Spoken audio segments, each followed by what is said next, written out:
Hello.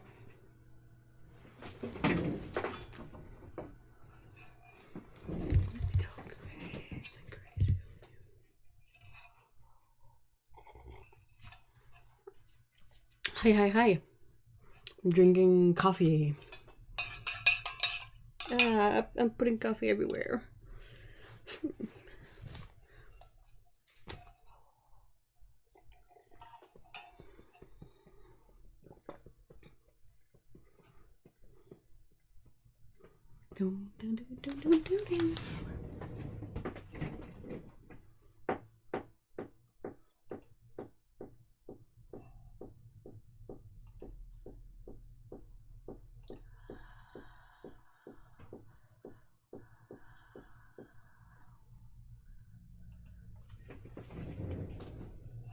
Hi guys.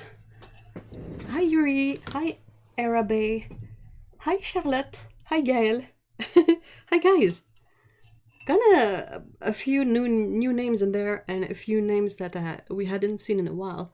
Let me know if you guys can hear me. Hopefully.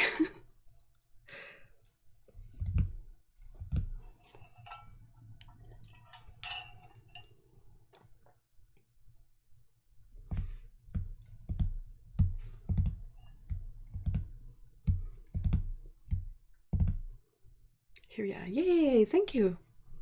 How do you say your name? Do you say Arabe or Airabai?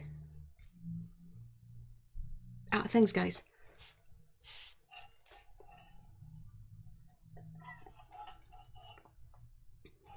So this is sort of unrelated to today's stream, but I just want to show something in there that cracked me up. And I'll wait a few minutes more. But yeah, this really cracked me up. How have you guys been?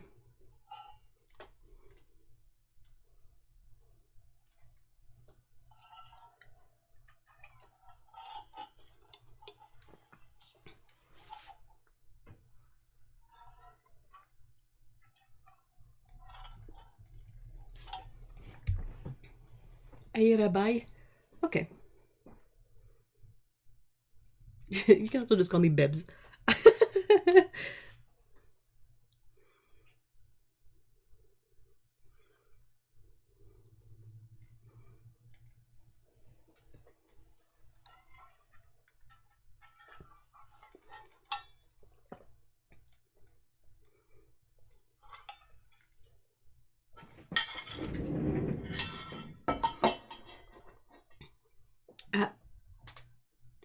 I have such a big jar of green tea.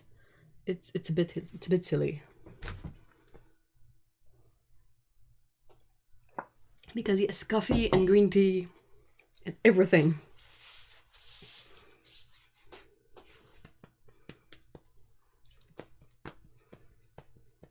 I've been pending in my room and struggling with school. Oh no. I love sociology, but I keep getting stuck on the research project. Oh no, stuck in what way? I'm fine, just got back from Urban Sketchbook Sketchwalk. Ooh! Oh, that's so cool!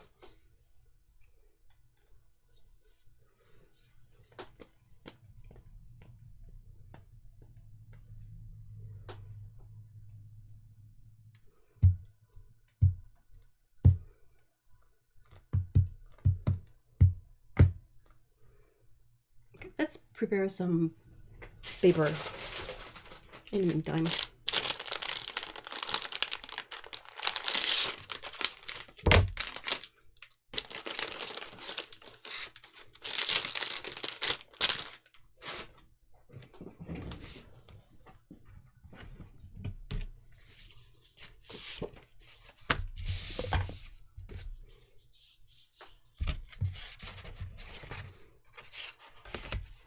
How is it to go on those sketchwalk? I feel like I would be too stressed out and sort of unable to have fun painting. But then again, I've never really been to one, so...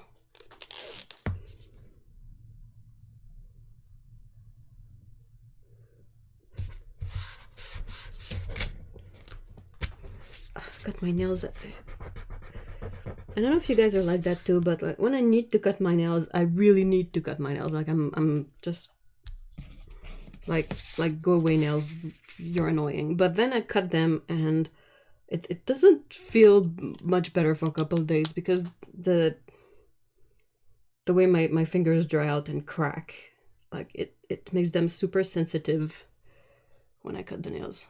It's just stupid. Well, I have to write an essay covering certain points, and one of the questions is, give your opinion on the Dutch democracy compared to other European countries. Whoa. I feel like I can't find good... That's kind of a really sort of broad question, isn't it? I don't know. Do you think it would be more helpful if they were like...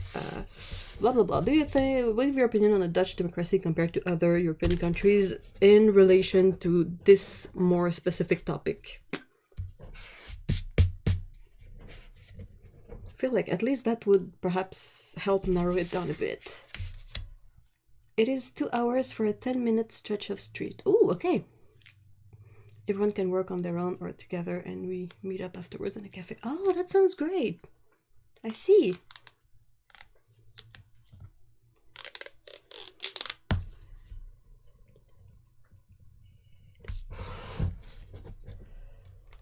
Like, the information I have about the Dutch democracy is plenty because I live in it, but finding that kind of information about other countries is difficult. I've been stuck on it for months. Oh, yikes.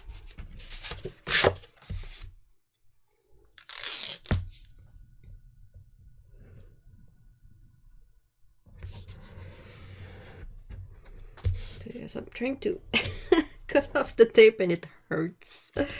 Ah!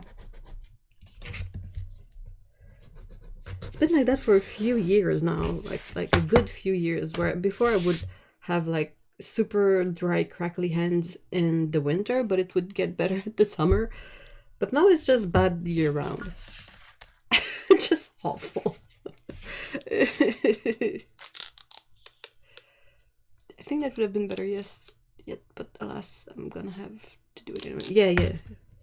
It was a bit of a rhetorical question.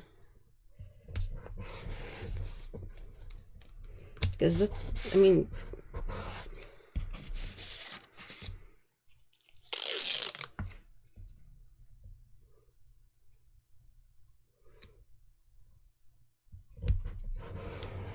it's kind of a really broad question. How long do they expect the essay to be?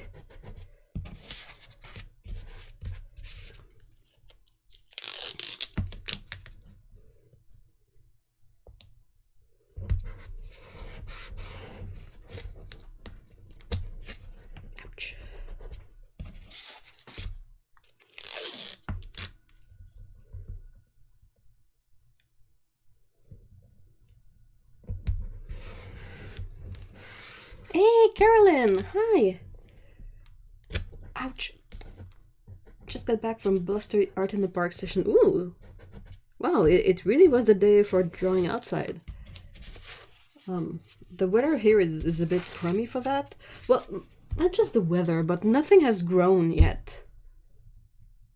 So, I don't know, I don't find like leafless trees and sort of everything gray and ground super inspiring. Plus the architecture around here is very bland and boring.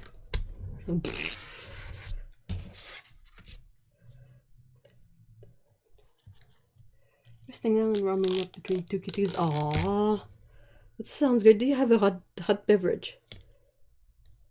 Or cold, depending.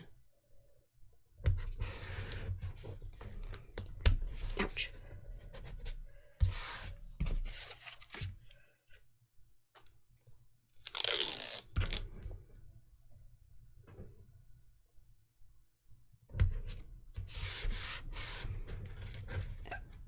I think like 400 words per question.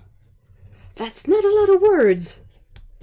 That's what, like, not even 2 tweets? No, that's characters, sorry. What am I saying? Good idea, garçon.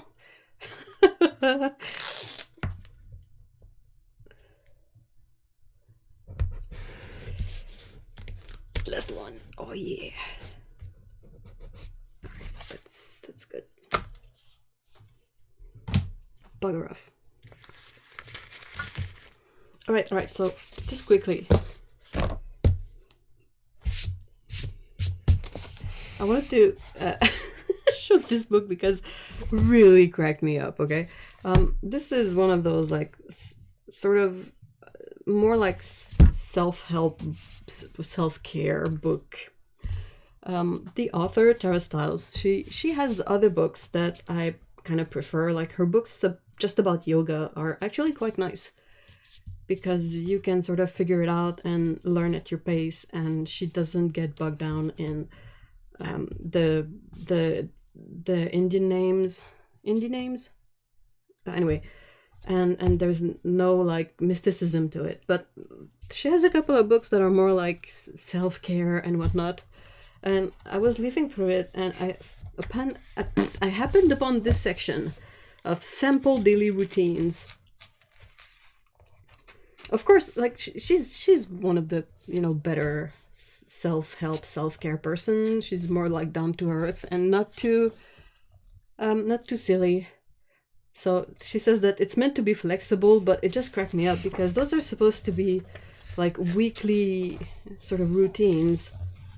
And I mean, look at that. Like, okay, 1 hour for morning yoga stretch, maybe not, but then meditating, then cleaning with kids, which, okay. Now, cultivate the hobby to restore balance, afternoon walk and reflection time, nourish positive relationships, reflective journaling, and evening meditation and stretch. And I'm like, where is work happening in there? Or stuff like hitting the post office. Like, I know she says it's flexible, so I guess like you don't necessarily take a 3-hour walk, or you could like, I don't know, combine stuff, but it cracked me up. And then the second week is not much better. It's about the same kind of like I don't know, it just always makes me laugh so much because most of the self-care / self-help people, they usually totally miss the point that their solutions only work because they are in a specific situation that's more often than not really unique to them. Like, of course, if your whole job is to teach yoga, of course you're gonna, do exercise and have time for meditating and all that stuff. But if anyone has a 9 to 5, okay, like, yeah, exercises for the office, that kind of stuff, perhaps a bit better, but it just made me laugh so bad because I was like, what? Like, Tara, I like you, but this is a bit silly, and there's like, it's just a list.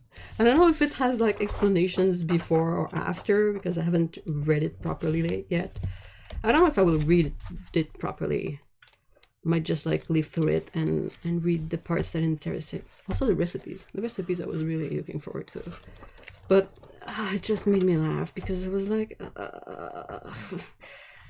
dude, don't put that in your book. Come on, that's a bit like, that's not very empathetic to have that kind of stuff. And there seems to be a couple of cool exercises. So one that was like for car stretches. Yeah, okay, cool.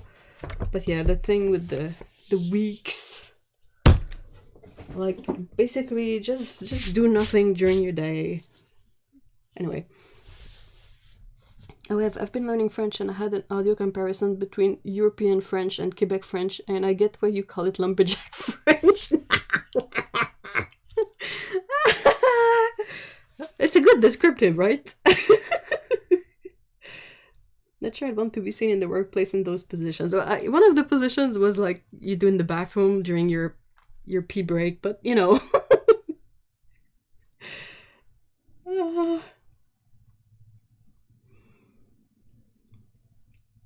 I tried to start reading that minimalism book, but stopped after the intro. He basically admitted that his wife pays for all his stuff and owns the whole household. Wait, which book? Oh, that's hilarious! Oh, that's so funny! That's the part of self-help books that always like destroys me. Laughter. Because I'm like, oh my gosh, what are you doing? Well, they're doing it for the money, of course, but I feel bad for all the people who really need sort of the help in a way, and they get this book hoping that it will sort of make a difference, but it just can't. It can't make a difference. And then since they don't really succeed, they just, it adds another failure on top of everything, when it shouldn't. Don't let me get, I have a book on minimalism that far.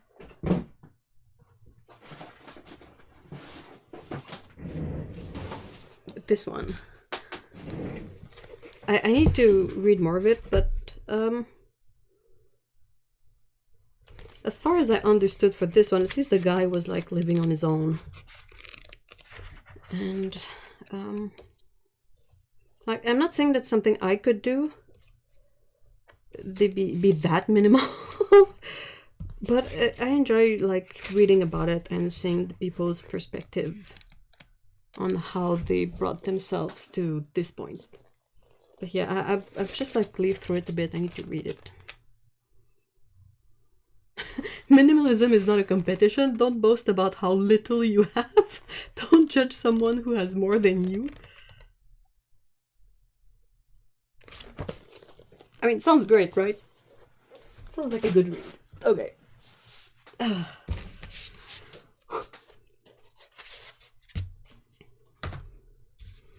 But yeah, all the... Hey, Val, hello!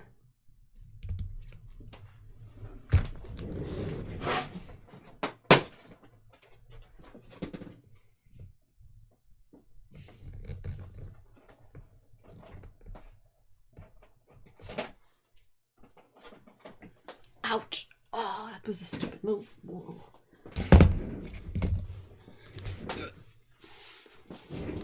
Okay.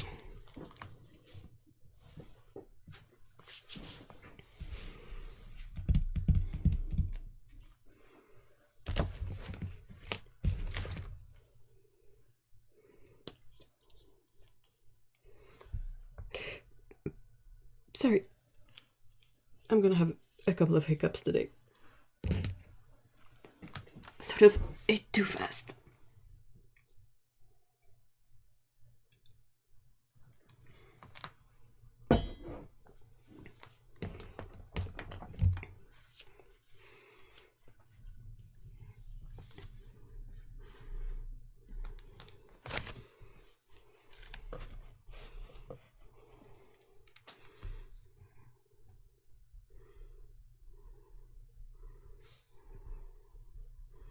You often see a lot of other people who are like, oh, you can thrive on just eating raw fruits and all that, and possibly raw veggies, and that's another one that always cracks me up, because more often than not, these people, they live in countries where like they grow those things, where a mango doesn't cost like $4, and they're like, oh, eat all of this and you will be super healthy. Oh, do you guys know about Freely the banana girl? She was one that always cracked me up, because her whole shtick was to advocate for a diet consisting mostly of bananas, which was kind of absurd, but it worked for her because she would spend the whole day like exercising. Like basically she would cycle on a bicycle all the whole day. So of course she would stay fit and would use up all those carbs from eating like 20 bananas. But I mean, regular people can't do that, you know.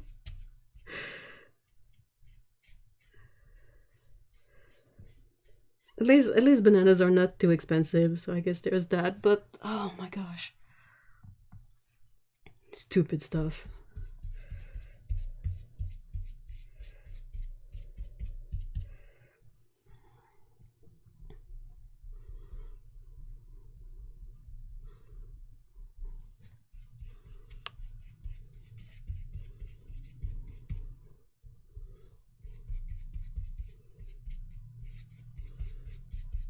I really like watching content about crappy self-help people. It should have been the 100 Things Challenge by Dave Bruno. Excuse just thinking back on what you said, that like his wife pays for everything and he doesn't have to like pay rent or anything. Oh, that's hilarious. Like, if a book starts like that, you can be sure I'm not gonna read it. We'll laugh and throw it in the bin. It's so insulting. Pff, I'm Dutch. I cycle the same amount, and jokes on her, I'm still unhealthy. Do you eat 20 bananas a day? People who adopted sort of a diet-ish, they ended up with so many issues, like an insane amount of cavities from all the sugar in the fruit. Because yes, it can happen if you eat like that many fruits in one day. What else? Anyway. I was watching a video the other day that was super interesting by a dude on YouTube whose channel is named Not Just Bikes, I think. And he lives in the Netherlands. And he was talking about how it was about like noise pollution. And he was comparing like this specific city in the Netherlands to other cities like in America. And just about how silent it had like been made to be. Is that a sentence? Like they put in place systems and laws to make that area, that city in the Netherlands, much more silent than you would usually expect from a city. And it really improved the quality of life. It's a good video. The guy is a Canadian, I think, but he lives over there and he raises his kids over there. The fact that most of these people have already gotten wealthy of the things, are born into wealth and have no budget, so they can do whatever they want. Yeah, exactly. Or like in certain cases, like a lot of people will go live where it's a lot less expensive in the world, and like again, I see it a lot with the raw fruit, like unhealthy people, all of that, and they often live in places where they have, first of all, access to all those fruits locally, and then where the cost of living is a lot cheaper than anywhere else in, you know, say in America.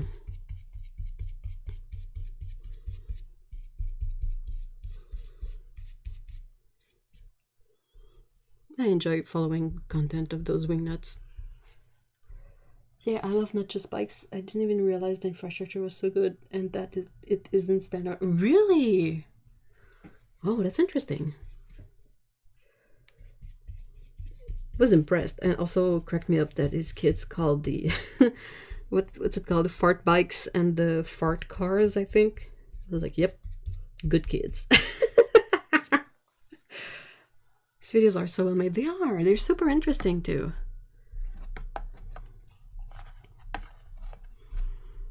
I think like Mr. E sent me that video and we were talking about it because sadly leaf blower season is upon us already. No leaves anywhere to be seen, but the leaf blowers are out. I absolutely cannot stand people who use leaf blowers. And the second thing I absolutely like that drives me bonkers is when I see people washing away their parking lot with the hose and water. First of all, use a freaking broom. And if you are somehow like in poor health or too old or whatever to do it, just don't do it. Who cares? Oh no, leaves. Oh no, small branches. Woo. Who gives a shit? My friend from the UK was just joking about the Queen's guards guarding the Queen from Joe Biden's fart. Oh. He's not even 80. I thought Joe Biden was at least 80. And incidentally, we kind of... But I can't speak for Canada because Trudeau is at least younger, but there should really be a maximum cap on the age to be a politician. Like, seriously. Like, oh. You shouldn't be able to have a politician that looks like half asleep, half there, half the time. I don't like politicians in general, so don't misread anything into that, but I saw that video of Biden looking completely lost at the event where Obama was also present. Like, everybody was sort of talking to Obama, and Biden looked like grandpa had gotten up and forgotten what he was about to do. It was just like, oh my gosh, why? Why? It's so bad. Did I say hi? Hi, Mikey, by the way. Leaf are such a stupid problem. It's just a bunch of leaf. It will degrade a bit. Yeah, I know. And it doesn't do anything. Like, they're not rocks. They won't break stuff. The only place you sort of need to watch out for leaves is in the gutters, because the leaf might block the gutter and you kind of have to clean it up, but that's absolutely not related to the leaves on the floor.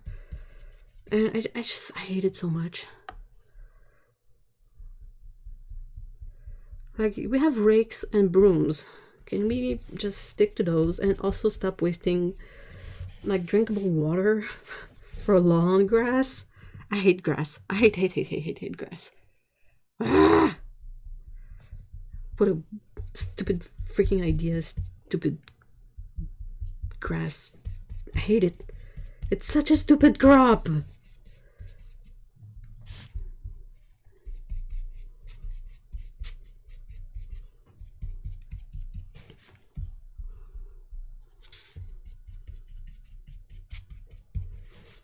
Okay. Hey, Susan, hi. Since I've been having these seizures, I definitely agree that there should be... Oh. How is it at the moment, Mikey? It's actually better for the environment to just let the leaves be. Yeah, I know. For the bugs that live on there, and leaf blower is super bad for the environment. Yeah. I mean, they're noisy. Most of them use, like, petrol, like gas. What else? Like, they terrify, like, all the wildlife, including the cats indoors. And yeah, like, blowing all the leaves away, it exposes the ground and prevents the leaves from decomposing and becoming like lawn grass food.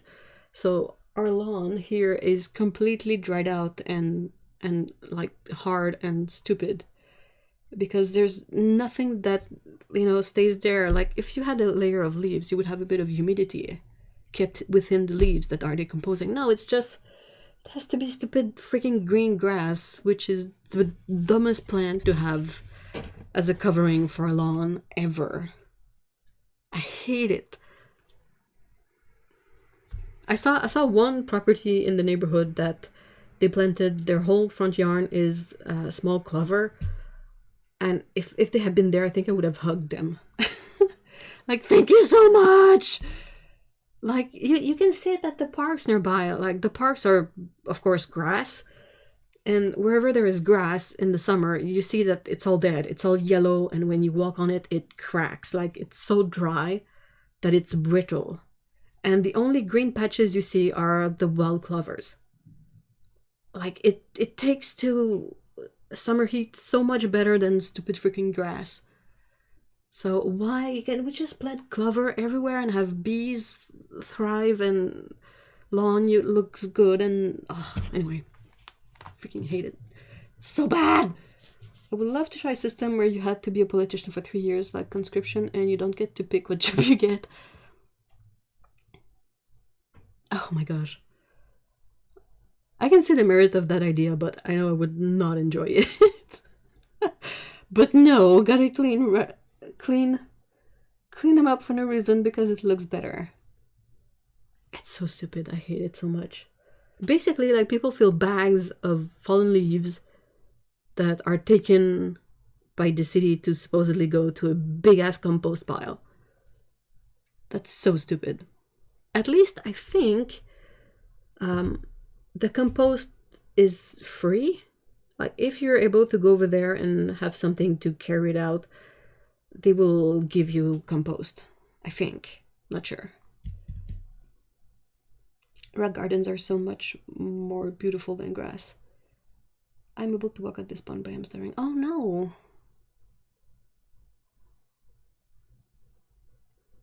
Yeah, I like wildflowers. And now you can get like seed mixes that it's short wildflowers, so you don't even have to mow it.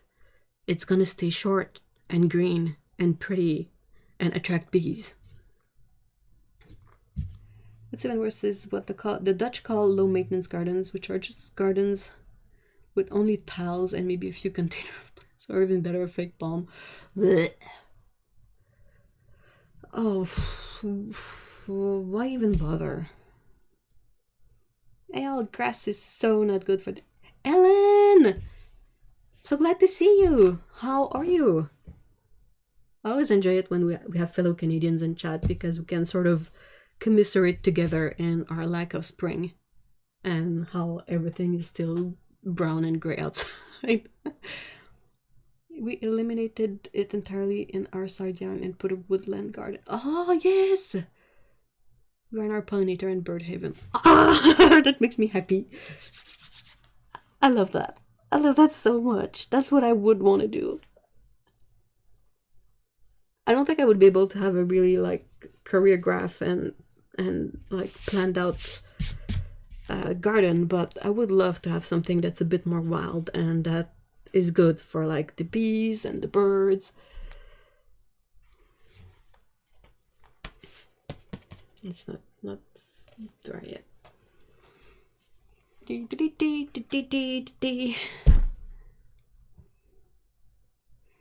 Greetings, their life is crazy, but I have crocuses and the daffodils are coming. I have seen crocuses and like teeny tiny baby tulips.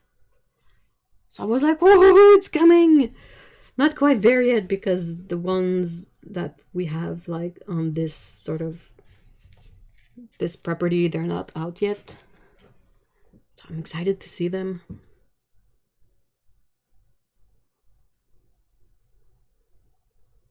It's just so... Spring has been chaotic where I'm at. It has been sunny for 2 days until it snowed today. Ooh! Oh, it has to be tough to survive here. But we even have bloodroot and trillium! Oh, that's so cool! Hey, Paulo! Hi! Oh, I love it. I love trillium. I always get so excited when I'm able to spot a plant of it in like a wood when taking a walk or something. It's such a pretty flower. I think it's Ontario's flower, isn't it?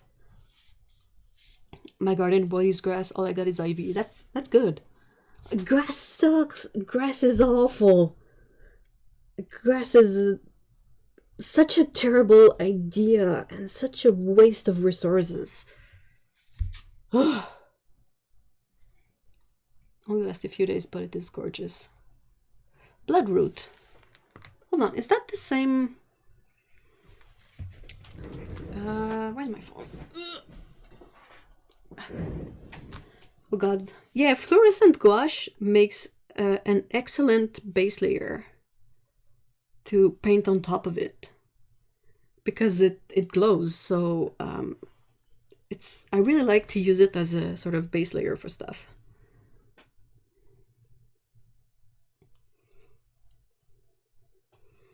Bloodroot. Is that what they make? Wait, my brain is just not... Oh, that's so pretty! That's such a pretty flower! You're so freaking cute! That's lovely. Oh my gosh, I see why it's called bloodroot. Can you imagine pulling that up and seeing that? And be like, whoa! what's happening? But what's the... My brain is not working today. My ivy attacks my other plants, so I have to fight it, but I don't got time to rip out all my ground. Is there really nothing that will coexist with ivy? We managed to get our trillium from an area that was being developed. They had to save them because you're not allowed to dig them up or move them unless given space. Yeah, exactly. I think it's the same here. It's a protected, like, native species. I love the systematic name, Sanguinaria canadensis. Me too. What's the... black salve. Is that what... using black salve? Black salve is terrifying, by the way. But it really looks like if a beet could be more red and shaped like a root, that's what it would look like. Black salve is terrifying. Don't Google that if you are sensitive to body horror. It's absolutely... Oh yeah, it is derived from bloodroot. Wow, brain, good job. So I can't remember anything useful, but that kind of nonsense, no problemo.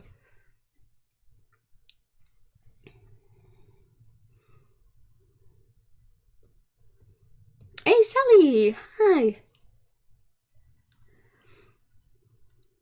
Okay, so black salve, if you're not familiar with it, I'm just going to read the description. It's a pseudoscientific alternative cancer treatment. It's not a cancer treatment. The product is commonly classified as an escharotic, a topical paste which destroys skin tissue and leaves behind a scar called an eschar. That's basically what it does. People sort of thought that if you would apply black salve to a mole that looked cancerous, the fact that it will eat through the skin, they sort of thought it would destroy the cancer at the same time, but people really love sight of what it is and what it does, and just how not ideal it is as a cancer treatment. And it has led to some people being, like, insanely disfigured.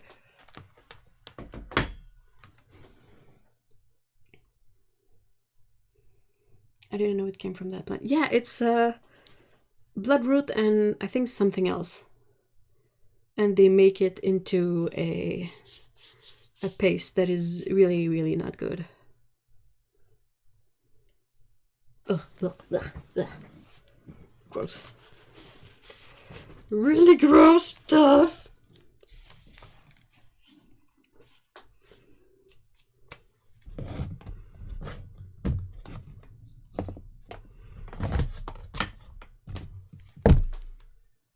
Black salve is that stuff that eats away at your skin. Yeah, exactly. It's a... what's it called? There's a specific word to describe that action of something, like eating away at the skin, and you cannot remove it. Like, once the processes of eating through the skin starts, you have to wait it out. Ugh, it's so gross.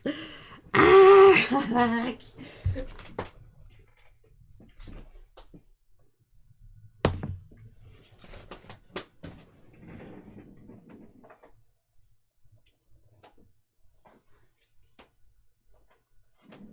Ouch.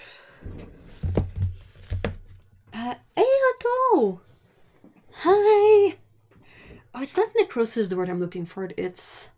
well, it causes necrosis, so partly related, but...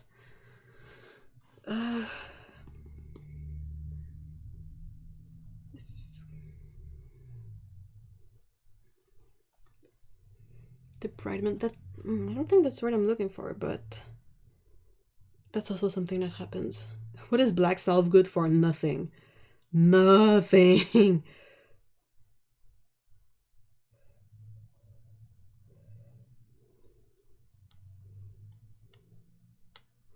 Blech, gross photos. Blech. Ew. Ah, gross.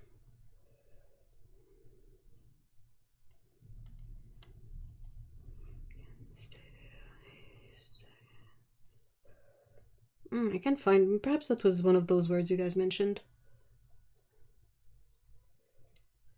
It just keeps going. Yeah, what the fuck? Exactly. It just goes like... ugh. it creates, it makes holes. Like, it's seriously like bad body horror stuff.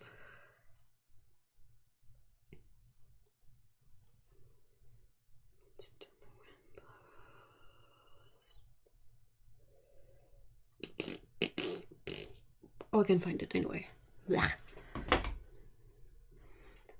I wanted to paint some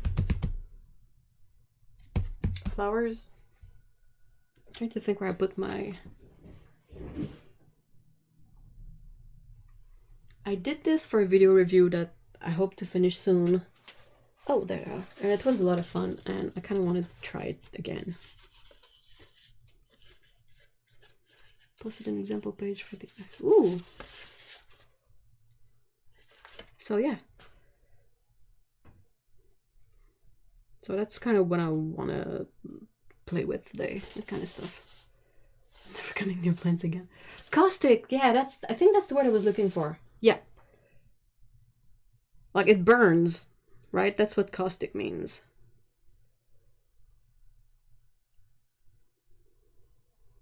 It's one hell of a good defense mechanism for a plant.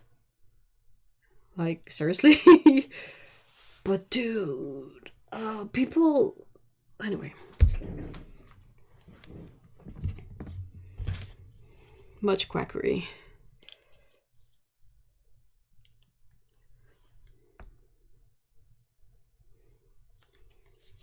Ugh.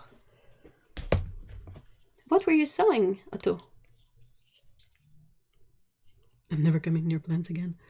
Most of them are safe, like, unless you break them or handle them. But it's just this... It's not the fact that it was... I mean, I understand the logic of using it as a treatment back, like, 100 to 100 years ago. Because you didn't have, like, necessarily chemotherapy back then, and they were much more limited in ways to treat, like, cancers and such. But nowadays, there's really, really no reason to still use that stuff. And it's not because it's natural that it's good, obviously.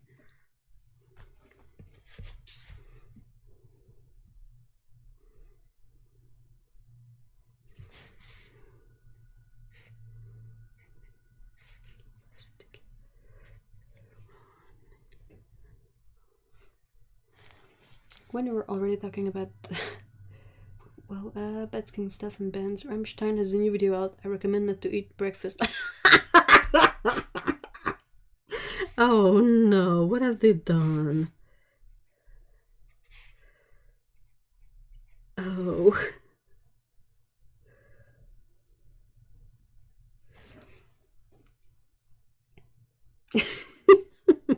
Sorry. Just cracks me up. Thinking back on their video for what's the song? Is it Mineland? Anyway, the one that's like 60s surfer beach energy. It really goes south at the end of the video. It is about beauty operations. Ooh. Ooh, ooh, ooh. That's... Nope, natural does not equal healthy. Asbestos is also natural. That's not healthy. I mean, arsenic comes from almonds, doesn't it? Not good either. And you can also find it in, like, seeds, I think.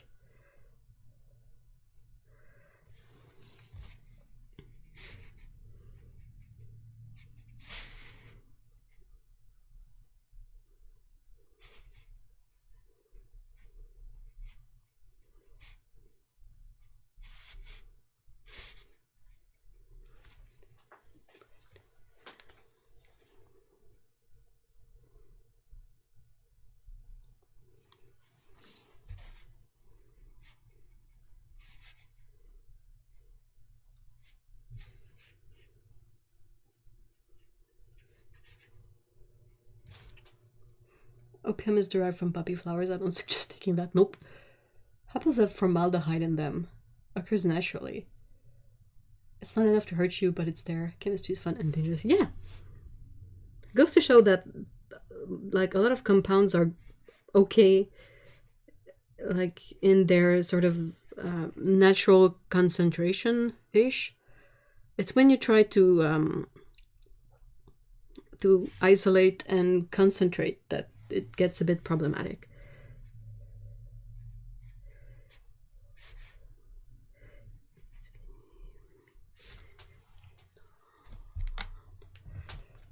Hey, welcome back, Otto. Had a big sewing day, mostly mending stuff. Ooh, like what?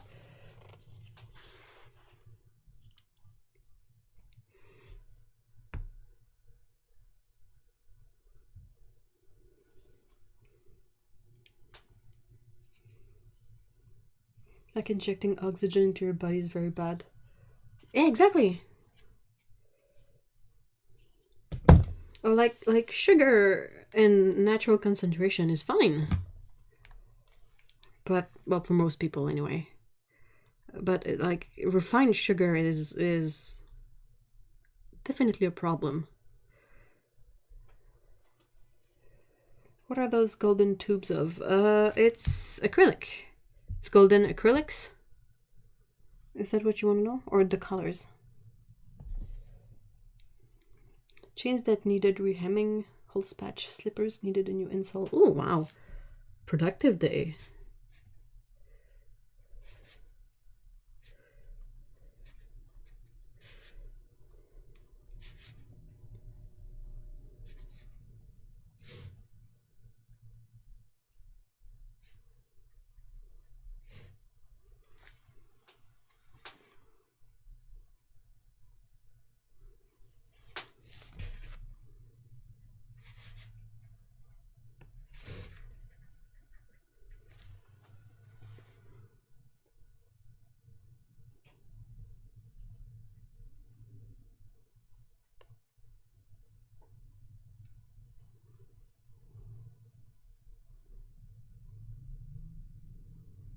Was it the hand sewing or machine sewing mostly? Like when you rehem a pair of jeans, do you do it by hand or with a sewing machine?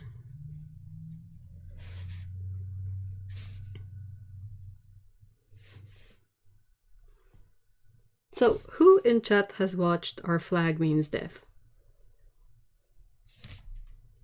Tell me. Tell me!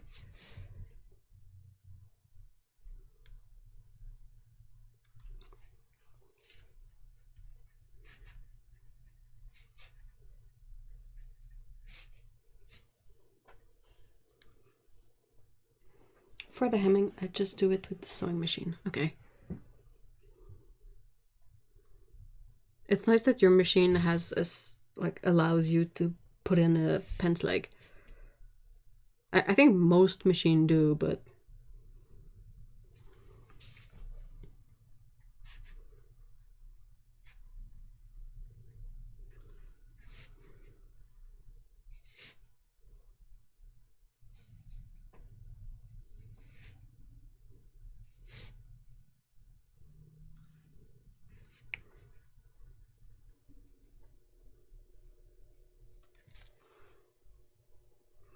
oh, I did want to mention that I do have a private room.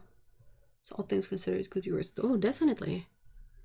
Does that mean that you have your own like bathroom just for yourself too?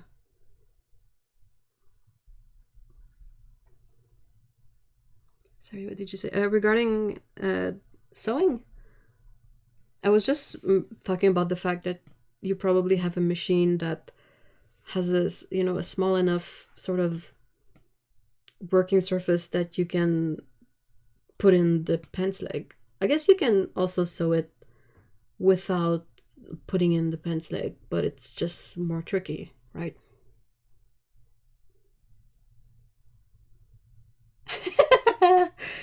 Alan says, I am useless when it comes to sewing. My mom only lets me go to the fabric store with her to A, help her match colors, and B, carry stuff around for her.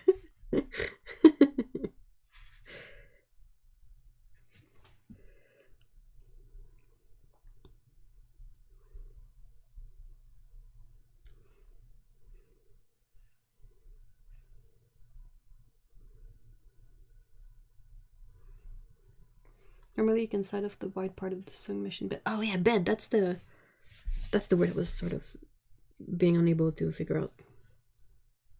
And there's a sleeve like that's usually like with all machines. That's cool.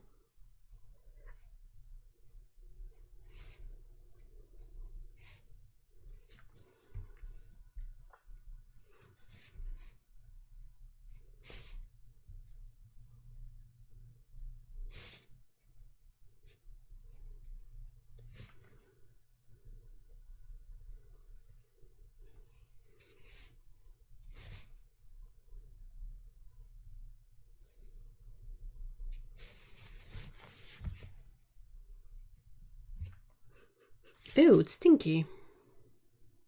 Which one of you guys is stinky?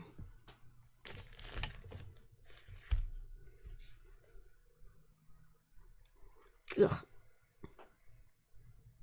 I think it's definitely the Holbein colors. Ugh.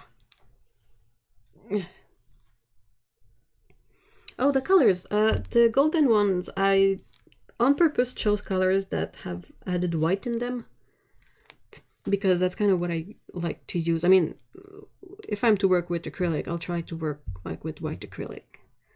And instead of mixing always my white acrylic with certain color, I got these tubes. I got Titan Green Pale, I got Titan Buff, Light Phthalo Green, and oh, this one, Light Phthalo Blue.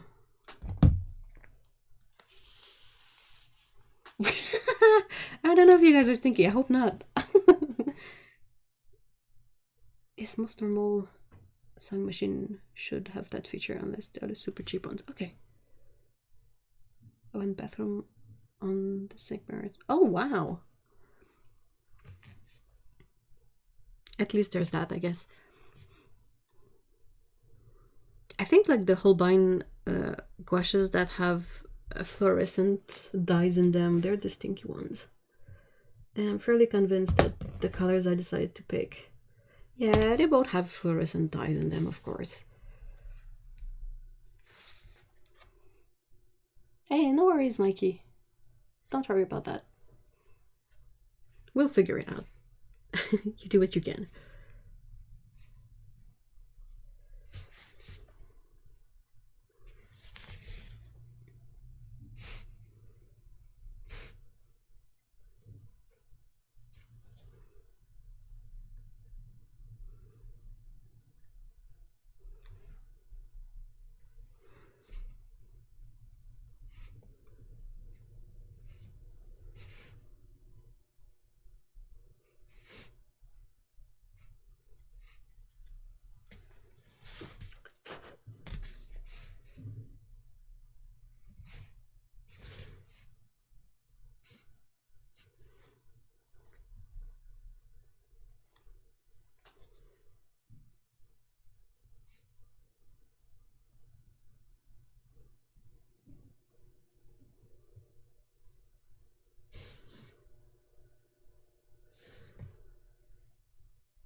So, truly, no one has watched Our Flag Means Death.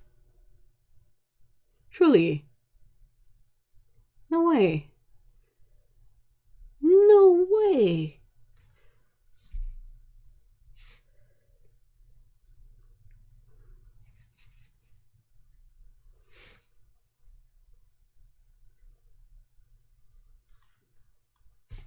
And now I'm distracted going through my old photos looking for new images for my photo card line. I have at the start. Oh, that sounds really cool. Wow. And no, can't say I'm not even caught up on Marvel things. What?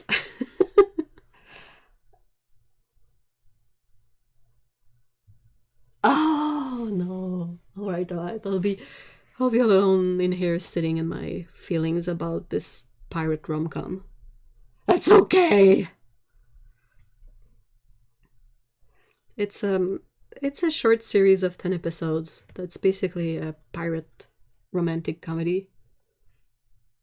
And it's just wonderful.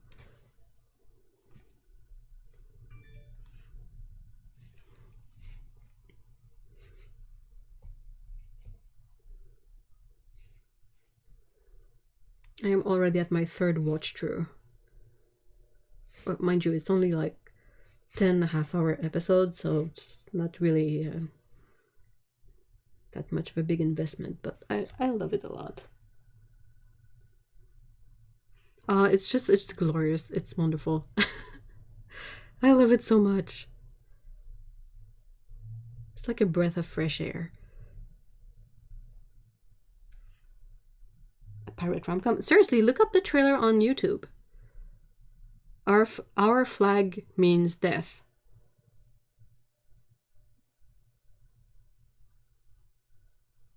Which would by Dale Ronnie in acrylic. Ooh, I'll have to check that color out.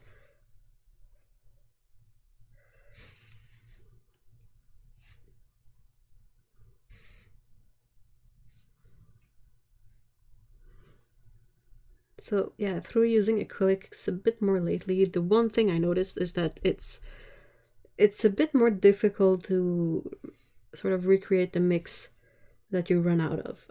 I don't know why, but I find it sort of easier in watercolor. But in acrylics, it's like, well, let's hope I don't need more of this color.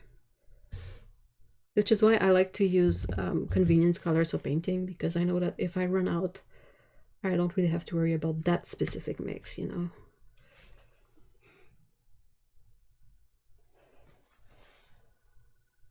Short episodes, I just remembered that anyway, where the episodes are only.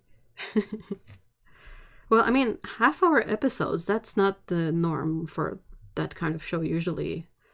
It's more like 45 minutes, so I was a bit surprised.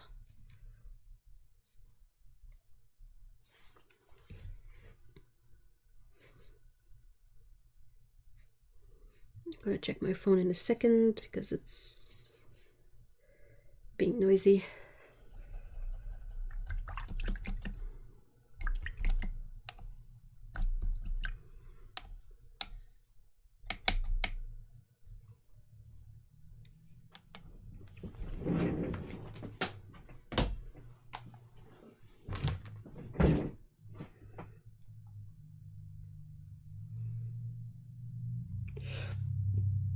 It's not you. Okay, good. I always get a bit worried. I'm like, uh-oh. Uh-oh.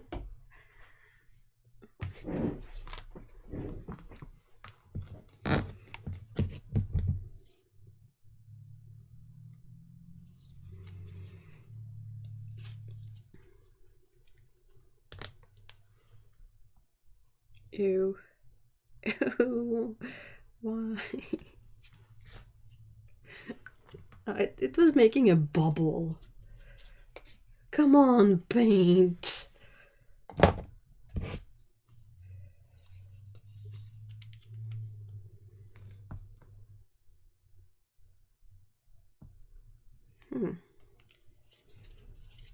These do separate after a while, I guess.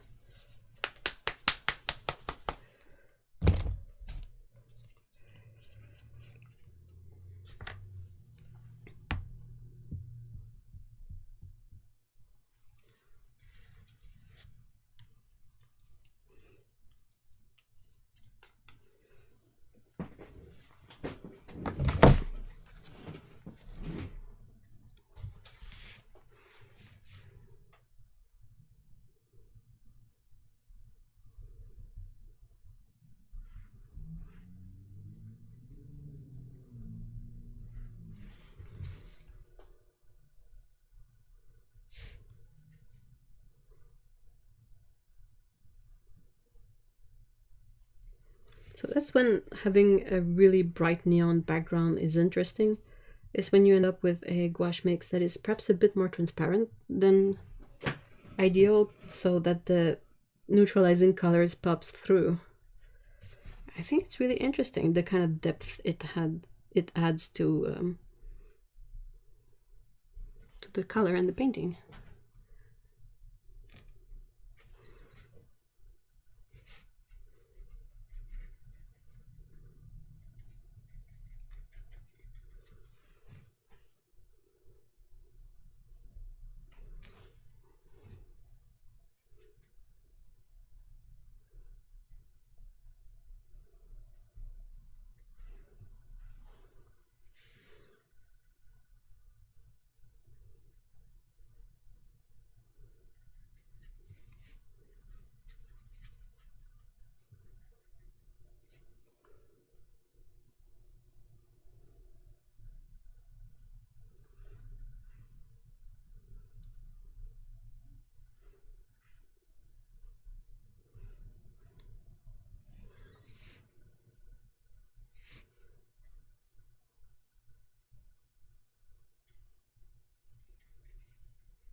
Okay, just watch the trailer for Our Flag Means Death. What era is this supposed to take place in? It's 1717.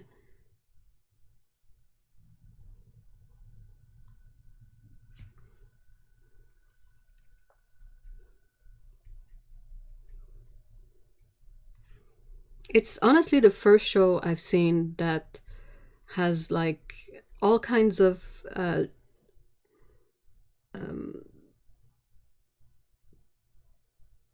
how can I say this?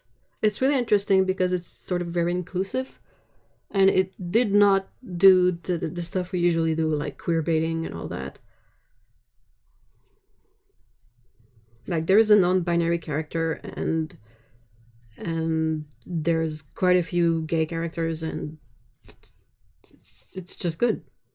It's like no one even sort of pay attention. How can I say this? It's really, you know how sometimes when they try to be inclusive in media, they kind of make too much of a show for it. But this show did not. And it was really, really nice to sort of experience. It's a come on, it's a romantic comedy. It's not meant to be historically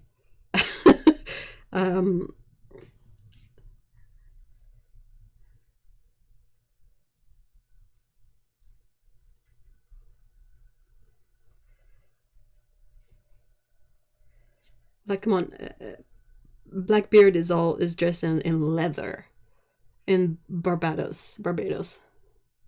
That is the kind of representation that matter. Where differences. Yeah, exactly. That's what I'm trying to sort of.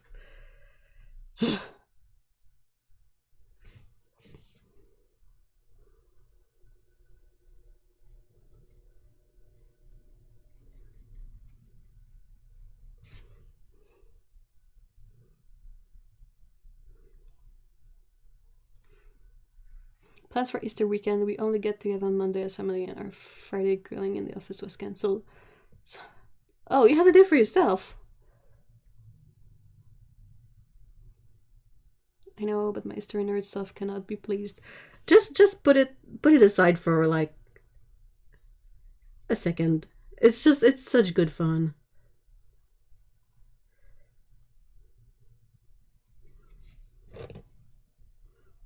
Like instead of having something like a Vikings where everybody's dressed like a member of a motorcycle gang, to be like edgy and badass, it's not taken as seriously in Our Flag Means Death.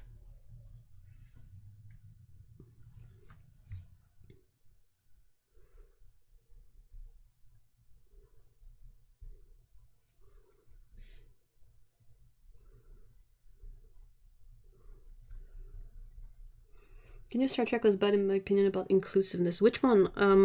Because you have Picard and some other Suspend your disbelief, enjoy the ride. Exactly. I mean, the actors are so freaking good. Everybody's so good in there.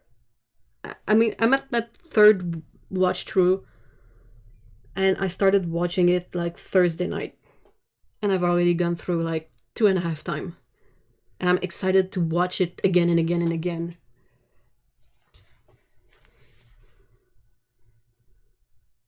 It's good.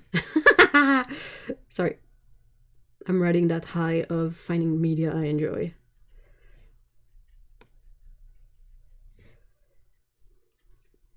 Like, we don't really get HBO Max in Canada, so I had to subscribe to the local service that has all the HBO shows on it. And I don't know what I'll do. Like, we don't plan on staying subscribed to it forever, but oh man, what will I do when that initial month of subscription is over?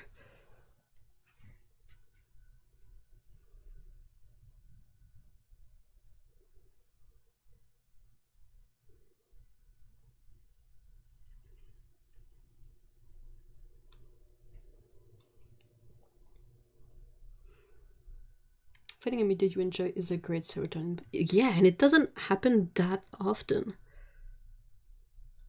I think I've reached a point in my life where I don't really want to get that emotionally involved in stuff that is like overly serious, or like, I mean, I really like Dune, but I'm not able to get into it as much because it's really like, it's big, it's serious, it's, you know.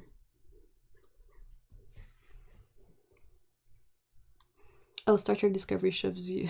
Ugh. I hate when they do that. That's not the right way to go about it, I feel. You know, when they're like, hey, did you see our inclusiveness? Did you see it? Wait, I'll shove it in your face again. Look! We are inclusive! Yeah, okay, dude. No one's like that. Theory about correctness in fiction. I used to work at a bookstore during the time when Pride and Prejudice and Zombies was published, and I had a customer get mad at me that we had it. Other women I worked with said, but ma'am, fans are loving it, think it's really fun. Well, they may be fans, but they're not scholars. Yeah, precisely. Talk about missing the forest for the trees. I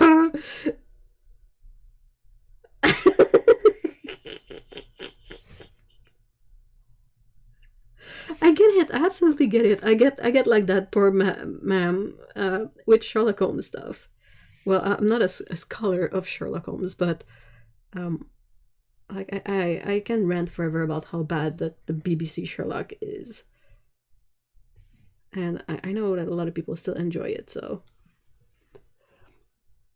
Picard doesn't have any problem in that regard. There are some queer vibes, but much more realistic and subtle. Also, John Delancey. I'm not a big Trekkie, so I don't really. I'm not really attracted to Star Trek media,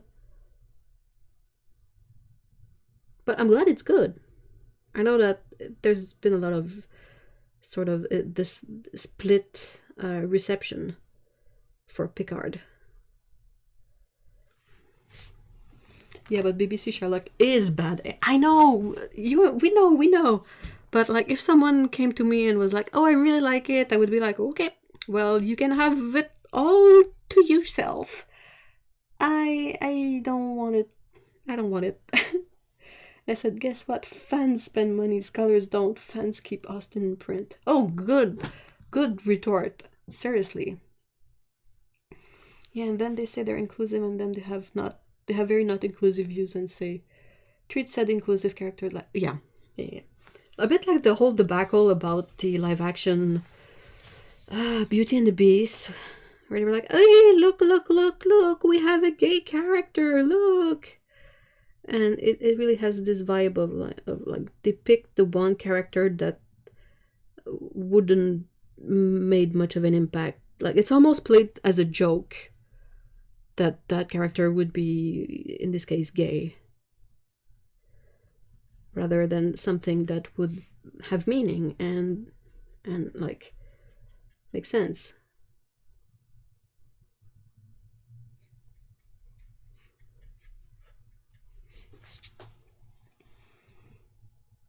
BBC Sherlock is pure entertainment. I watch it like I watch a comic book movie. The ending had me throwing popcorn at the TV though. It's just it's such a terrible representation of Sherlock. That's where I get really like annoyed. And I mean, and Watson and everyone else, like. Also, I don't know. It's just not my cup of tea, I guess. Like, even while watching it, before I started looking into like essays about it and stuff, there were always this weird feeling that the second episode of each season was awful. Then you're like, okay, that's weird. Like, why is it so awful? And then after watching a bunch of essays, I was like, oh wait, all of it is actually kind of not great.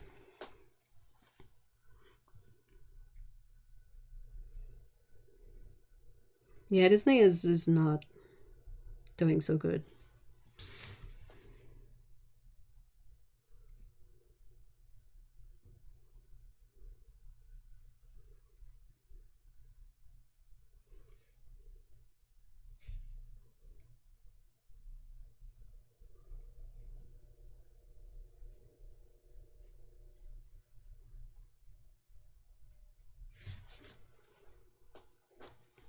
If I want BBC Sherlock, I'll watch House MD, same level of dumb, yet totally entertaining drama. Oh my gosh. House MD.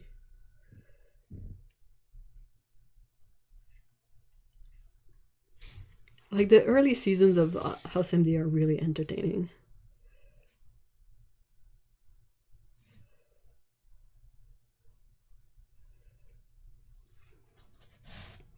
I saw Cats as a live musical and also in cinema, and I like both.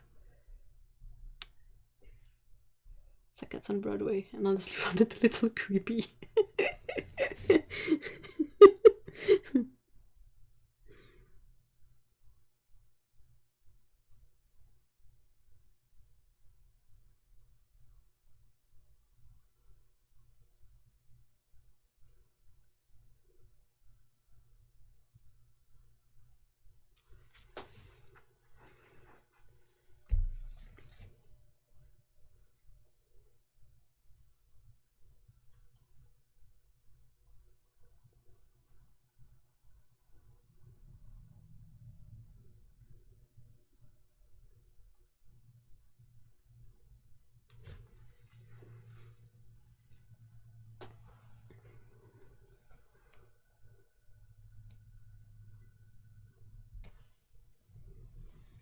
I just don't know how they made a musical out of it. Old Possum's Book of Practical Cats. Is it tiny? It's based on a book? Really? I'm really not a musicals kind of person, so I don't know much about these.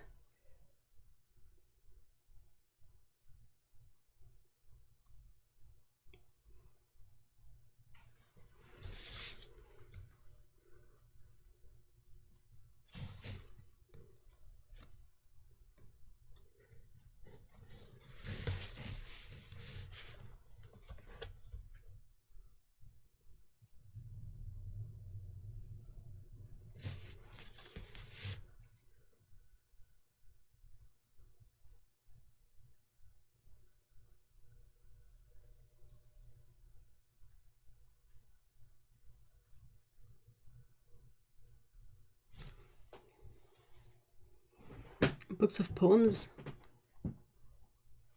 No plot. Whoa.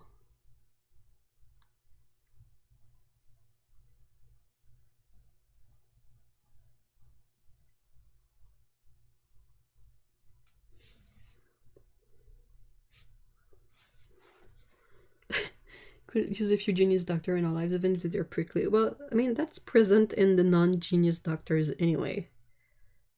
Some of them are really, really poor bedside manners, so wouldn't change much on that front.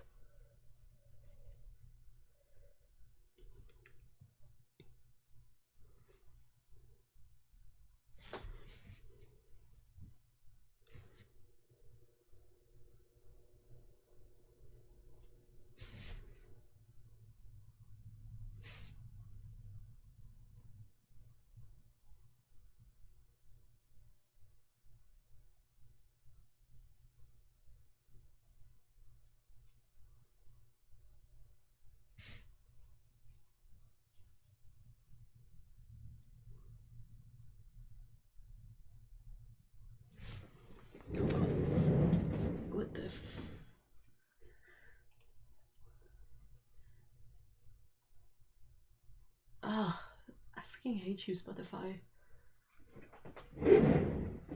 Stupid Spotify!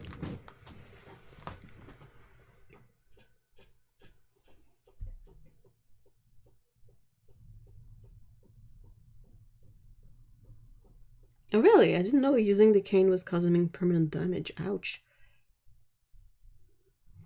Has anyone here watched The Electrical Life of Louis Vane? What is it?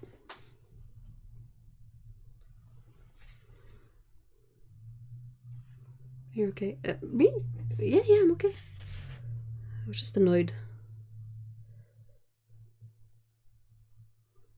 I'm still sort of on the high of good media, so I'm like way more agitated than usual, I guess.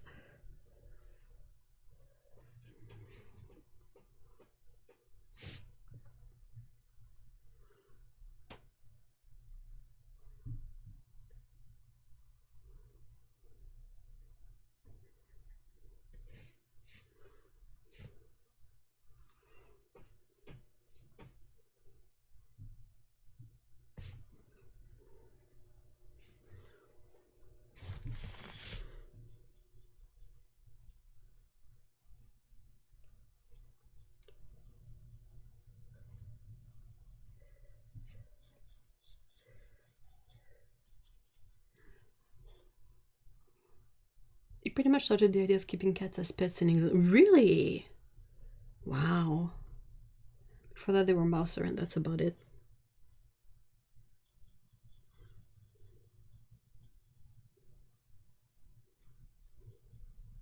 The cats were just waiting for the proper puppet. They were like, check out this guy. He's the one we need to get us into the homes as pets and have the good life. Cumberbatch plays him, the Sherlock taught me. Oh, okay. Cool.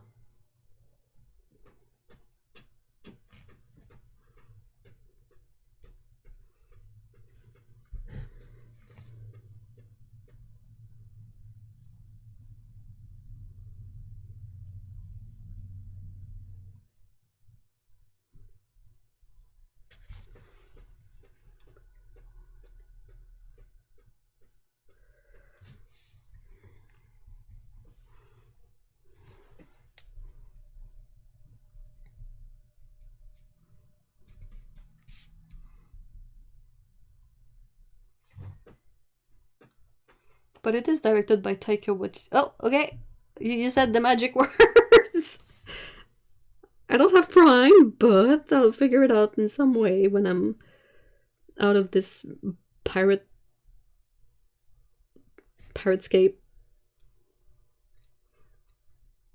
He is in Our Flag Means Death. Mr. Waititi.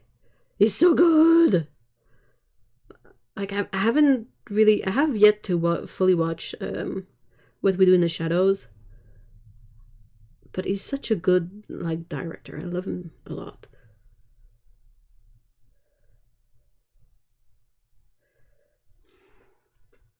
That's the magic words for it. Yep, exactly. Yep. You could have opened up with that, and I would have been like, yep, I am watching this. There's only I think there's only 2 directors, well, 3, that I will be like, yep, I'm watching it. I don't care. No need to know more. Just they made it. I'm watching it, and it's Taika Waititi and Lord and Miller, which is a team of 2 blokes, but you know.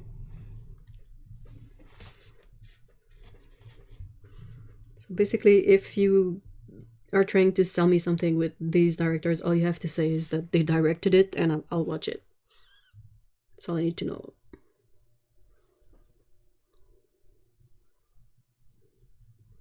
Have you guys seen Jojo Rabbit?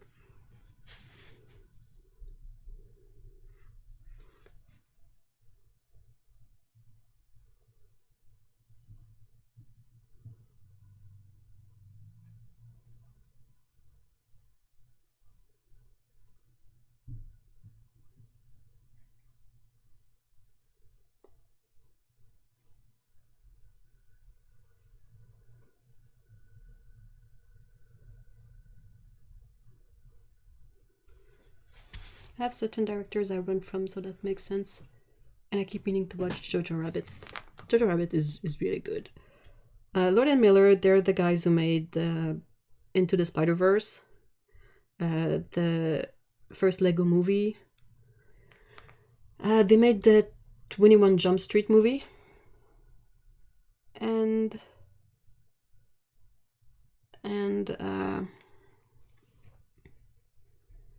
Clone High, way back when. That's the first thing I saw from them, and I was like, uh-huh. Oh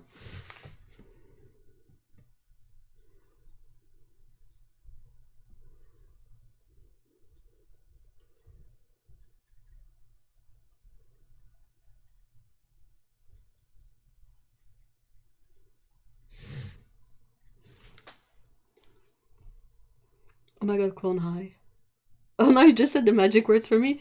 Loved Into the Spider-Verse. Yeah. It's Lord and Miller. They made Clone High, and they were like doing voices in there too. And everything they do is amazeball. They were supposed to do Solo. Can you imagine how Solo would have been good if Lord and Miller had made it? It would have been like so original and different as a Star Wars movie. I want the... Oh, yeah. The JFK. Oh! Good show! Did you see that they're making a reboot of Clone High?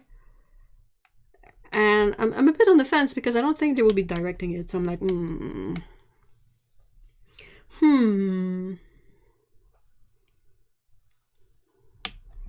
But yeah, 21 Jump Street is hilarious.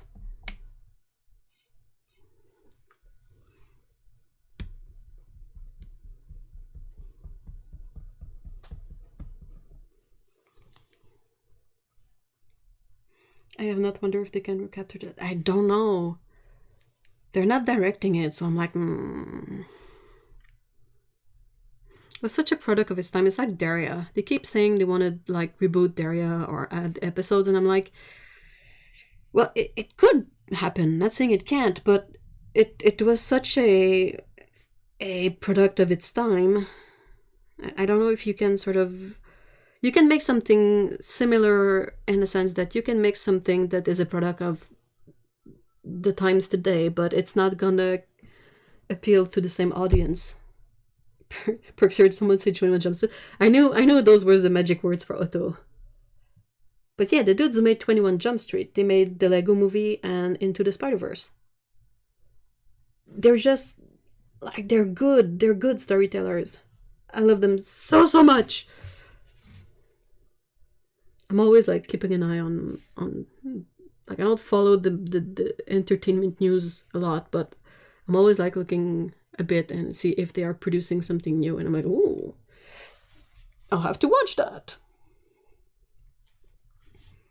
On acrylic. Yeah.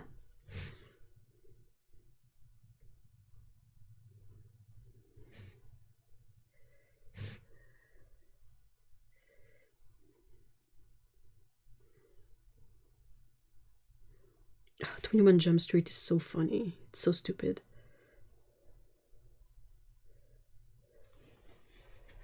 Daria, Beavis and Butthead, Ren and Stimpy, some of those things, you just kind of had to be there for it. Yeah. And I mean, Ren and Stimpy definitely no longer has the same energy now that it has come out that the director and creator is a creep.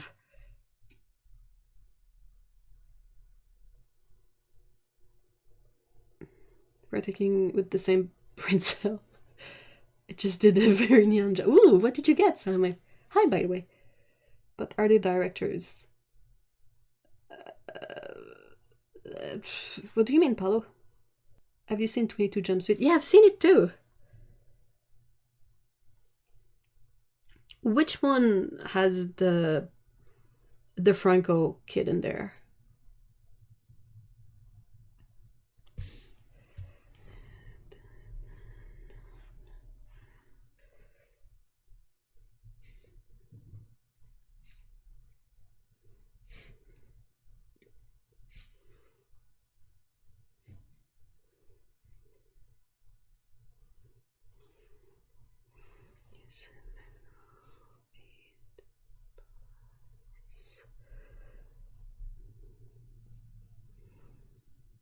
You know, they re-released Daria in DVD like, I don't know, 10 years ago.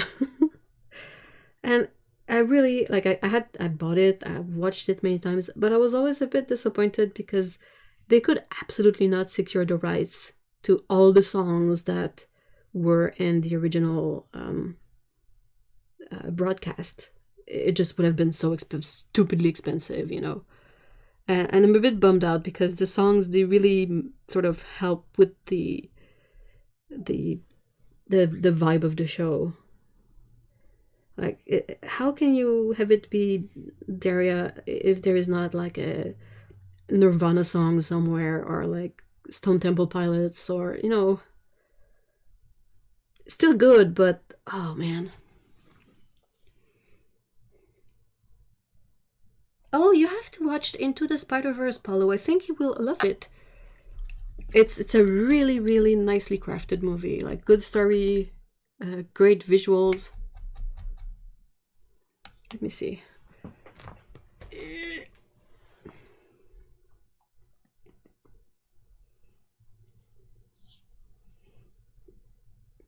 Lord and Miller.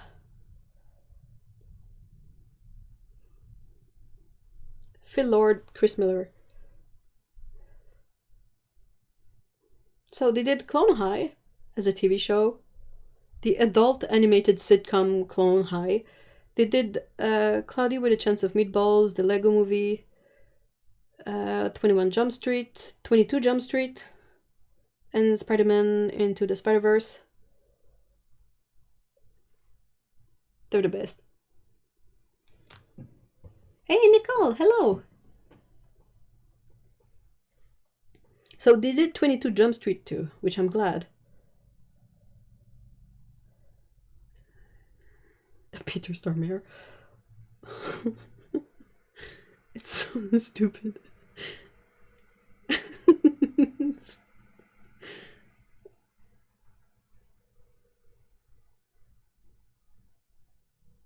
I guess it must have been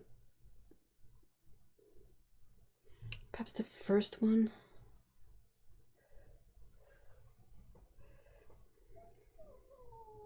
Oh, why Pico? Pour vrai? Yeah, Dave Franco. In the first one, the guy who gets shot in the wiener. That was so stupid. Qu'est-ce que tu me racontes, toi?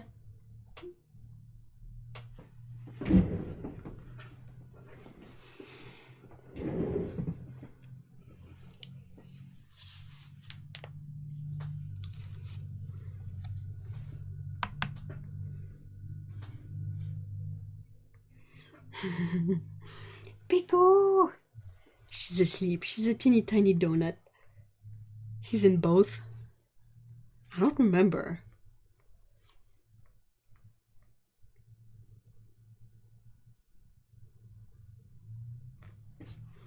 I know that's a joke that was badly received because it sort of made fun of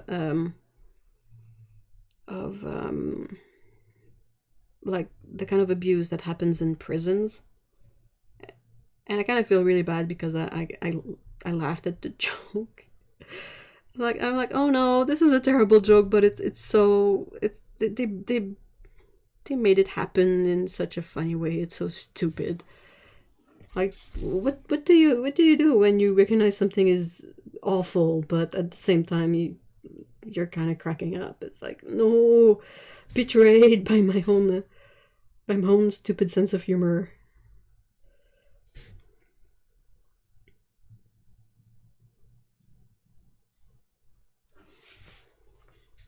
Send in virtual pats to Pico. Hold on, I'll communicate the pats.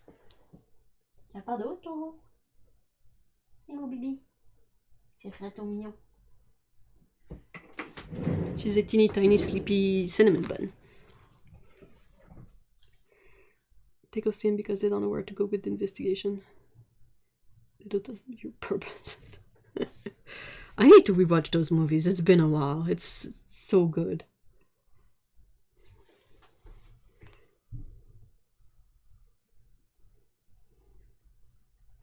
I really enjoy streaming media now because it takes like zero space. But at the same time, it's a bit tricky at times because you have to remember which service has what. And there are websites that help with that, of course. But I'm like, oh, okay, so if I want to rewatch the Jump Street movies, where do I go for that? And I'm like, I don't know. I'll have to check it out. Oh, that reminds me of something that I thought was hilarious. Is that Netflix has 2 of the 5 Final Destination movies. The 3rd and the 5th one. And that's it. I was watching them the other day, and I was talking to Otto about it because it's amazing schlock. And I was like, oh, I watched 3 and 5. And Otto was like, you skipped 4? And I was like, no, they don't have it. They don't even have 4. I don't know where 4 is, but it's not on Netflix Canada. Like, this is so silly. How do you end up with like some movies are franchise but not others? It's just so silly. I don't think most people that laugh at awful. Yeah, I agree. But it's just that like this moment of self-awareness of being like, oh, I'm so thankful I'm around people that will get it. You know. Like, some people don't have the same sense of humor, and it can really be tricky at times. I've learned that the hard way.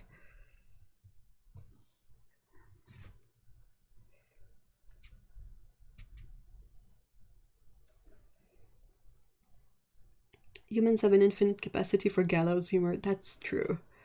You're not a bad person. We laugh at that which makes us uncomfortable, scared, in order to have a measure of control over it. It's interesting.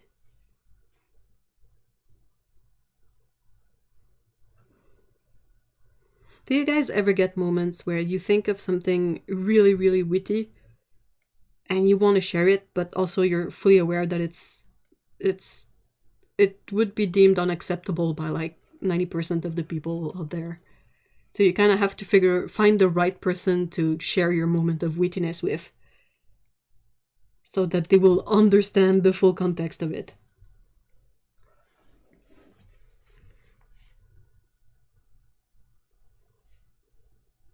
I've had that happen a few times, and I'm really glad my friends are on the same brain wavelength that I. Because first they laughed at how terribly stupid it was and the wittiness, but also they recognized that it's like, it's just sometimes your brains think of something like too witty to pass, but at the same time that is absolutely awful. And you know, there's always this sort of difference between something awful but funny and something awful that is just not funny. And those are, certain things are never funny. But certain things, like, depending on the context, can be funny, but it's a bit of a tricky situation. Welcome to my entire life. Oh no!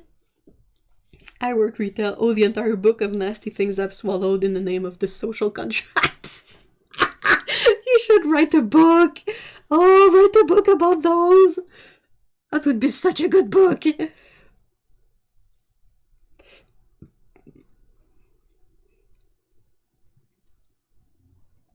Isn't that what Reddit is for? Possibly, but I mean, some people can trace you back on Reddit. Like, I wouldn't feel safe seeing everything on Reddit.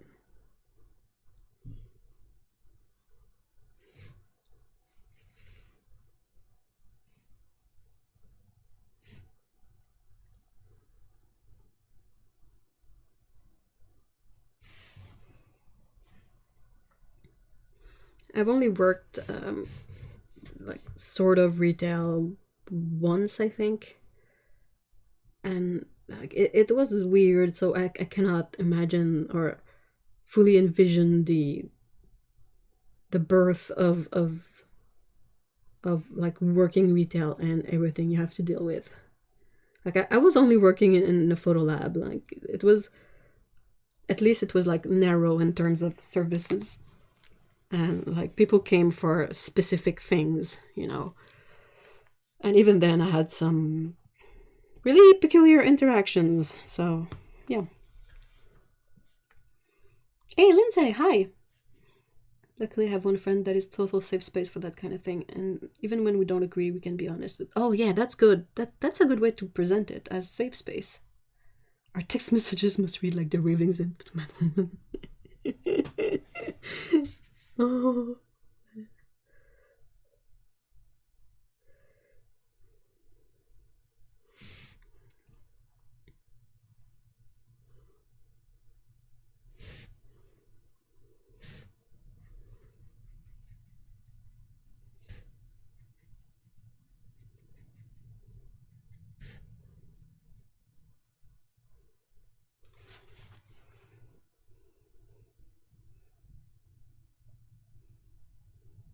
Hide the Bane Herald.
Sorry.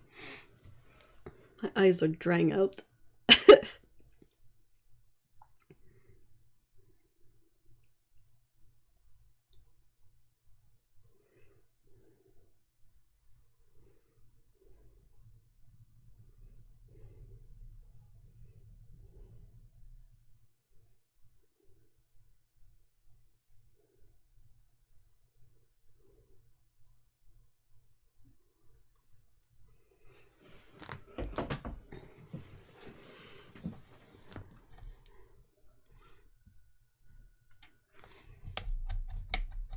So, does anyone in chat know if there is a point to buying expensive brushes for acrylic? Like, so far I haven't really figured out why someone would pay a lot of money for acrylic brushes.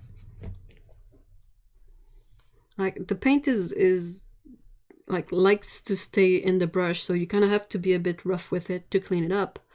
And then acrylic itself is not very forgiving, if you know what I mean.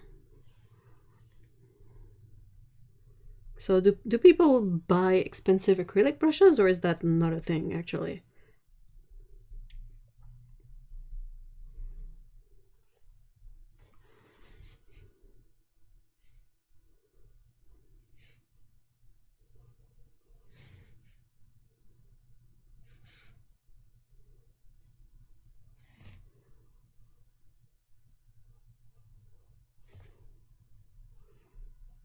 Some people swear by them. I've not found a major difference.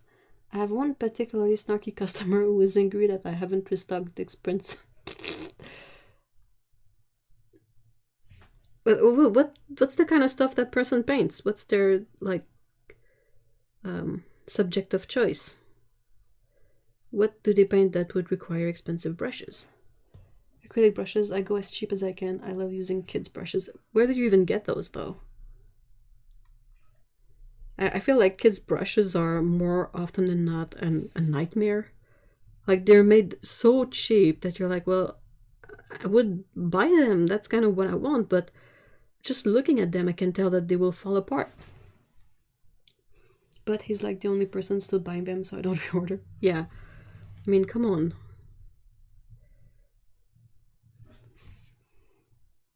Golden tacklons are perfect for acrylics in my opinion, as long as they don't shed and they're stiff enough to hold up the paint.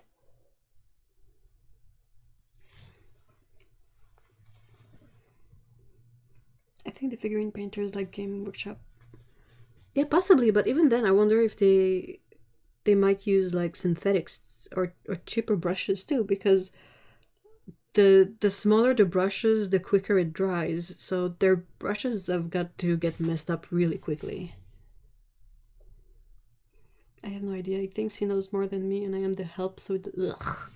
Blech. Well, you're not missing much. I hate when people are like that. Ew.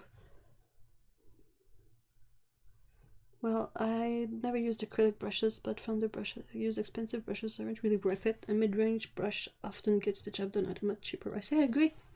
I agree.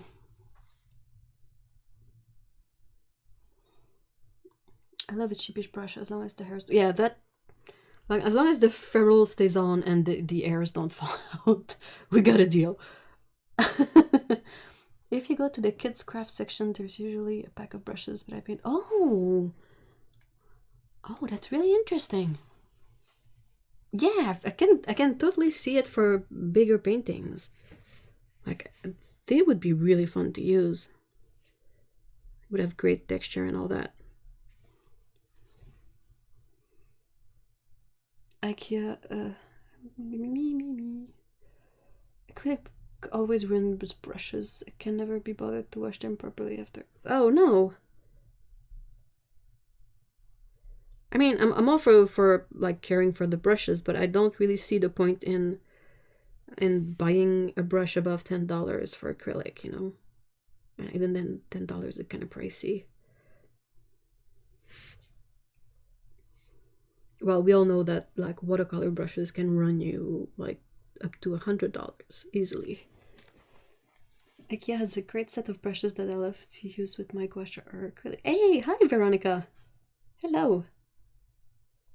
My ex used expensive synthetics for his figurine. Oh, really?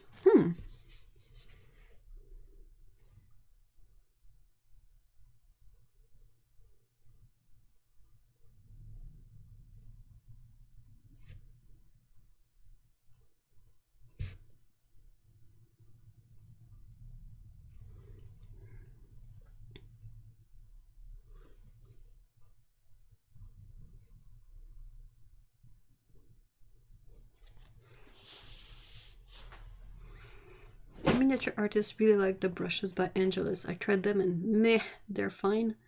That's for Angelus is the company that does the leather painting, right?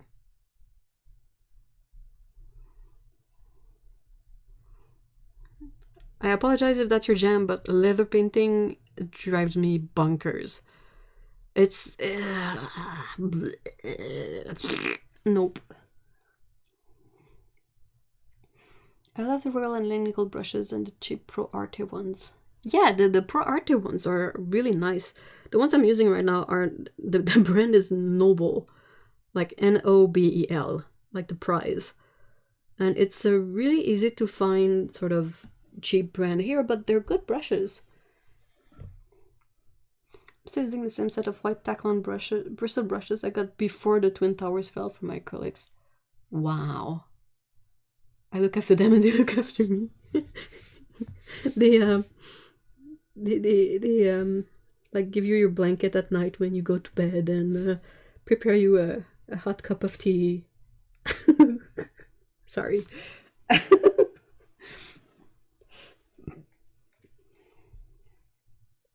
I also didn't want anything of my Schminke or Lucas stuff. Only use the small tubes from the Games Workshop. Yeah. Well, that makes sense. It's acrylic paint, but it's sort of the proper consistency to work with miniatures.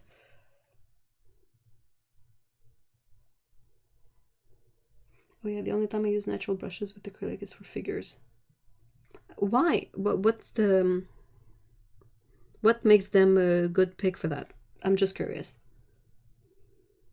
I tend to feel more comfortable using cheaper brushes, as I wouldn't feel terrified of destroying them if they were like 70 USD. Yeah. Ugh.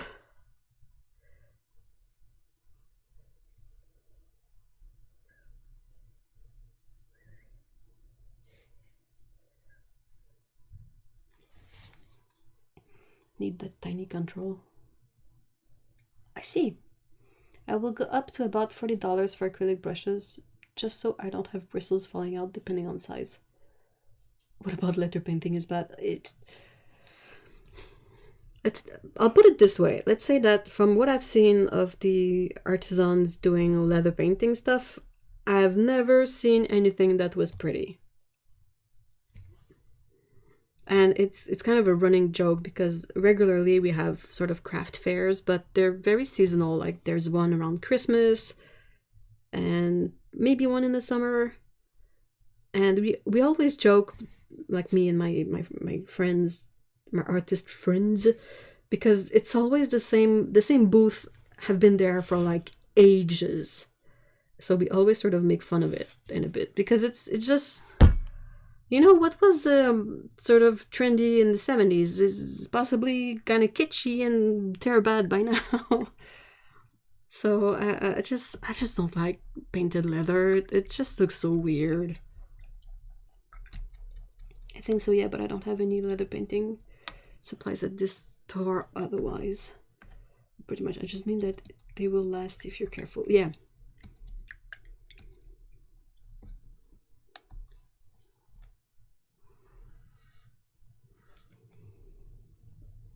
So yeah, so basically what we kind of always joke about regarding the craft fairs here is you always have this person who makes little guys out of dang words, cork. You know, like it's is it out of cork or is it out of wood? But they look like a wine bottle cork, but they have little nose and painted eyes and a little hat, and oh, this one is a bookmark, and oh, this one is a magnet, and it kills me.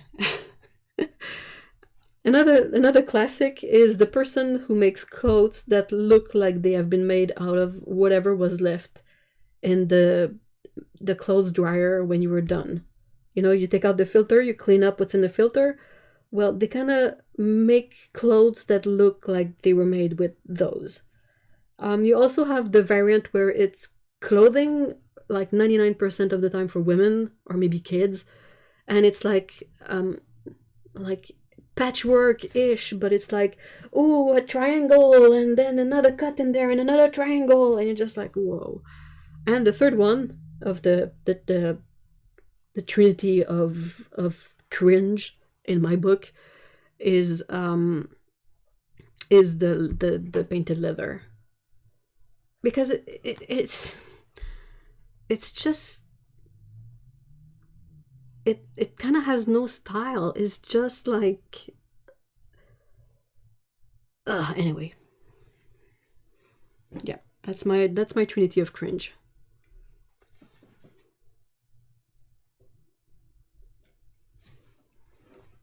Yeah, perhaps if one day I see good leather painting, I will sort of like get it, but for now I can't say I do, and I will kind of keep expecting to see the trinity of cringe whenever I go to the craft fair.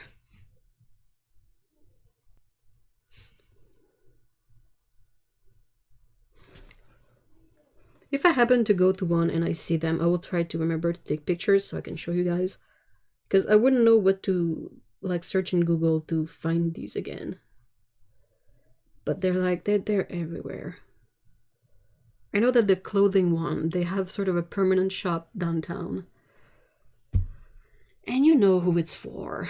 You know it's for like Karens, but not real Karens. How can I say this? In French we say ma tante, which is basically a way of saying auntie, but that can be either said in a bit of a negative way or in a like loving way. It really depends. You were making a joke at work about old school velvet. I'm trying to remember what it was, but for the life of me, it's gone. Ah! I saw some of those, but not at the craft fair. I saw them at flea markets. The canvas that is framed, that is like a dark velvet color, and there's a clown painted on it. I've seen so many.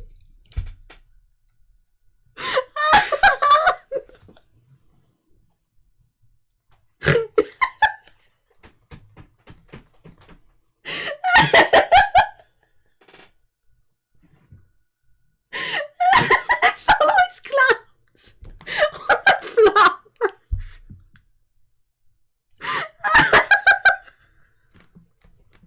And it always made me laugh because I always felt like if there was some orange on it, it looked more like Cheeto dust than actual painting.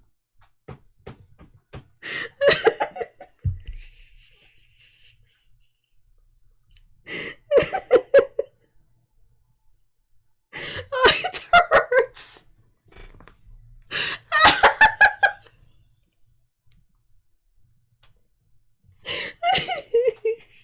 Ow.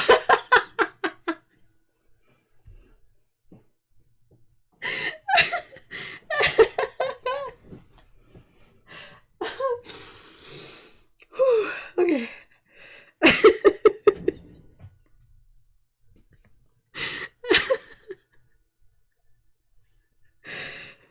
I need to breathe, yeah. We had to get rid of a couple of them from my great uncle's place. They went into the auction and I never saw them again. Who buys those, though?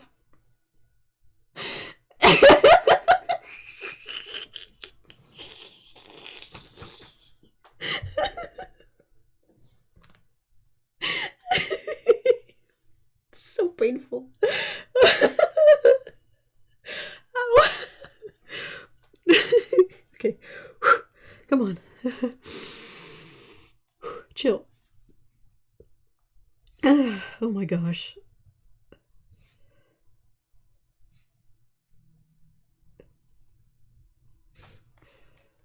Good question. I have no idea.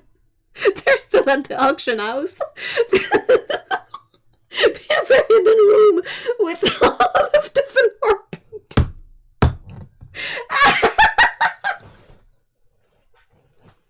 It's a wall of clowns and flowers. And like at least one portrait of Elvis. That is not so good.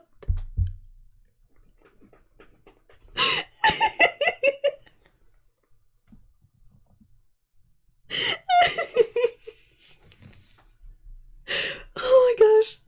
Oh. Okay, breathe. Whew. Okay. Whew.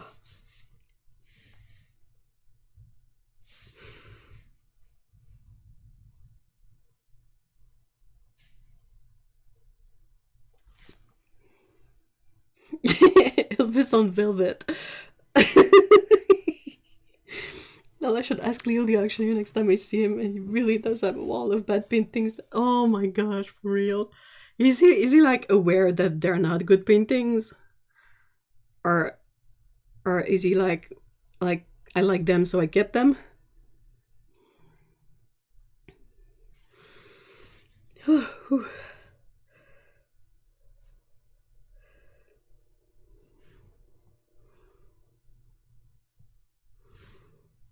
Like, as a kid, we would live close to a sort of public parking lot that every weekend would turn into a flea market.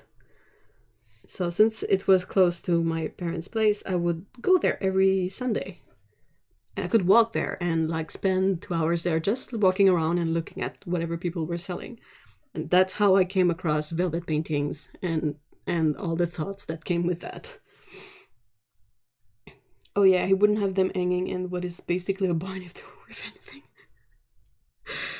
Oh man. Did you guys think about the amount of amateur painting pieces that are now lost forever? It kind of makes me sad because I'm wouldn't it make for an amazing like museum?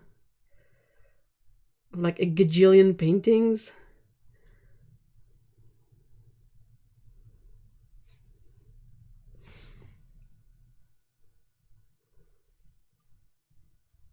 Because let's face it, I think most people have at least one person they know who fancies themselves a painter.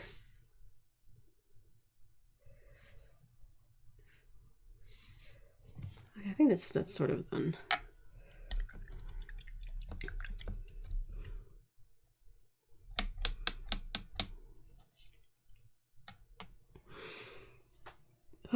Okay, it's 4. So I managed to do 1. And laugh a lot. I think I'm that person. No, not in the... I mean, everybody in the community is a painter of some sort. But I mean, like that one relative who will paint like always kind of the same subject, like the sort of local one that comes to mind is like old school Quebec houses with like a forest, or like people ice skating in the winter or playing hockey, and they had like a couple of expositions that were full of the same kind of artwork.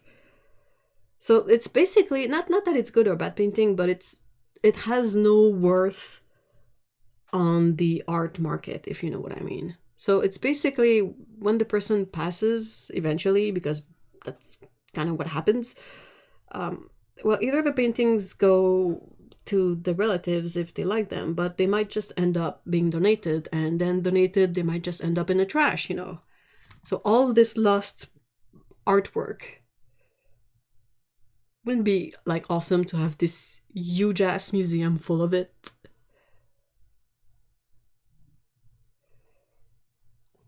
Hey, here's a Canadian thing. Honest Ed's in Toronto, the bargain store. They had busts of Elvis there along with velvet paintings and so much weirdness. Oh my gosh! Oh no, my god! Well, to be fair, I'm probably that person too. Maud Lewis is a big one for that. Now a Canadian folk called Treasure, and her paintings were sold for next to nothing in a lifetime. Aww. Yeah, she had a full series of stamps, right? Canadian stamps. I remember them because first I bought some to mail out stuff. And also remember the person who works at the post office laughing at the stamps because they thought the artwork was not cute. It was like it's you know, it's a local painter or whatnot. Rip everyone's Bob Ross painting. It's Bob Ross copy. That's a bit wonky. You know, the tree kind of bends in a weird way. Yes, we have them for Xmas a couple years back. There's still some available. I was checking the website the other day because I had to order more sleeves for packing orders. And they still have the Maud Lewis one for the USA. Like, no one wants them. They're still there. Hey, Kelly!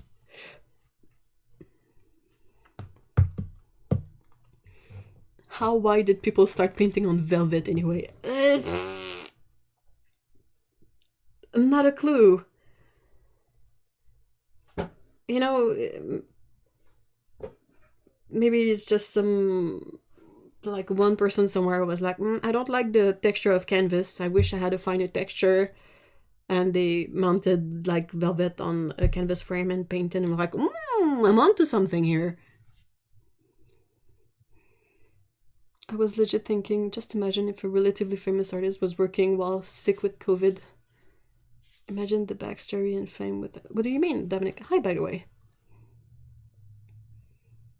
Hey, Bob Ross is now in the Smithsonian where bloody belongs. I agree. Dude, I fully agree. Did you guys end up watching that documentary on Netflix about Bob Ross? That kind of explains just how sad the situation is regarding his what's the word I'm looking for?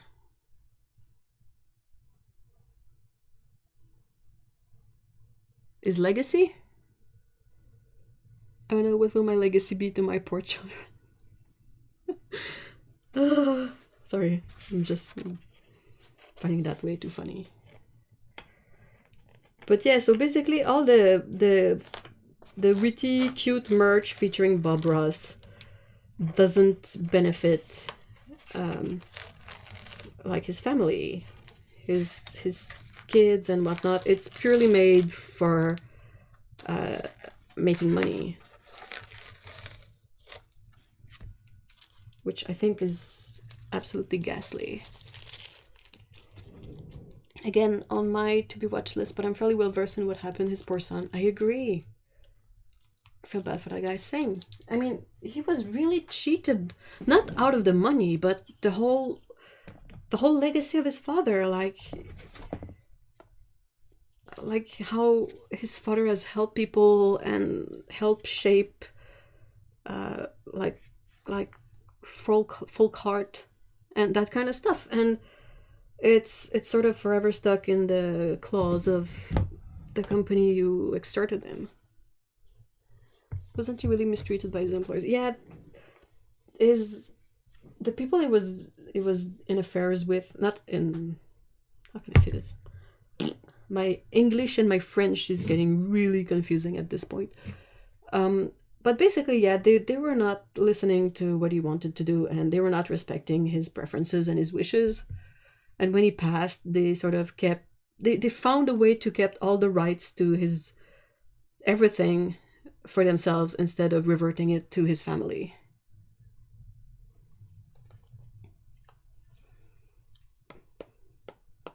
He had a weird deal with business partner, and basically when he and his wife died, the business partners got everything, not his family. Yeah, that's well put. It's much more nicely put.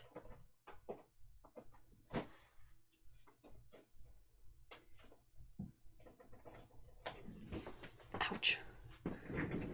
I must have slept weird. My back is really funky today. Bob Wonderful, the company, boo. Yeah.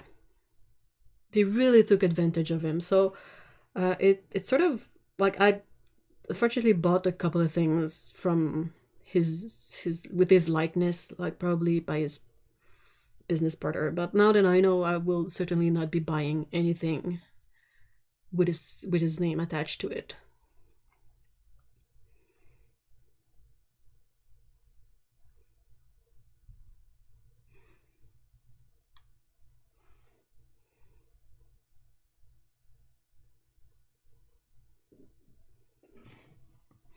Like how there's some art pieces that get more prestige because of adversity, even more so if they pass away.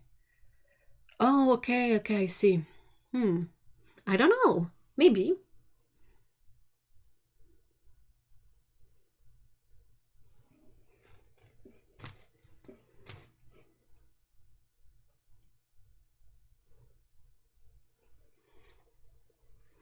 So I'm technically done with this sort of test painting. I kind of like how the this one was neon red as a base layer, and I really like the little touches and how it sort of changes the green color to a more orange brown green. I think it's really interesting, and I'm really eager to. I will probably eventually buy more of the golden mixes that are opaque-ish and mixed in with white,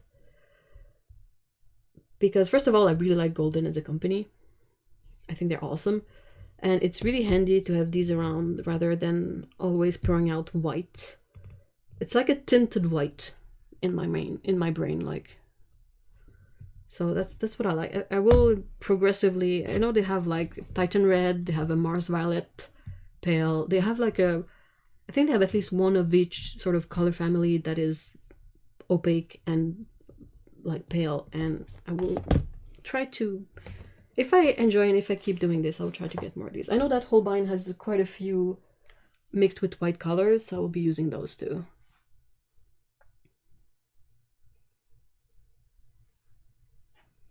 Friends have gotten the merch for me as gifts, with one exception that I bought myself before I was on the up and up.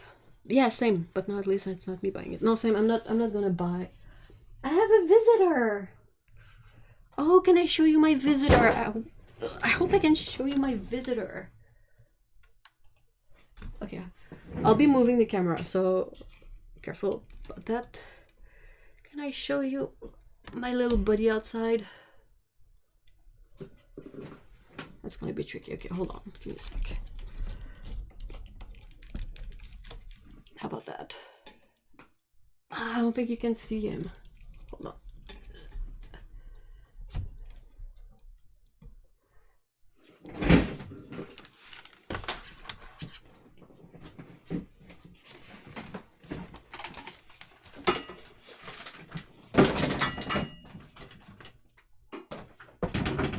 Can you see him?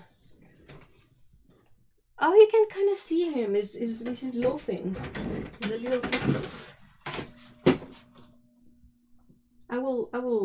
I mean, that's my cue to end the stream and go give him treats.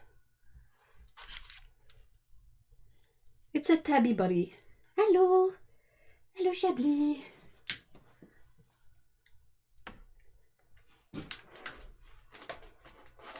Hello.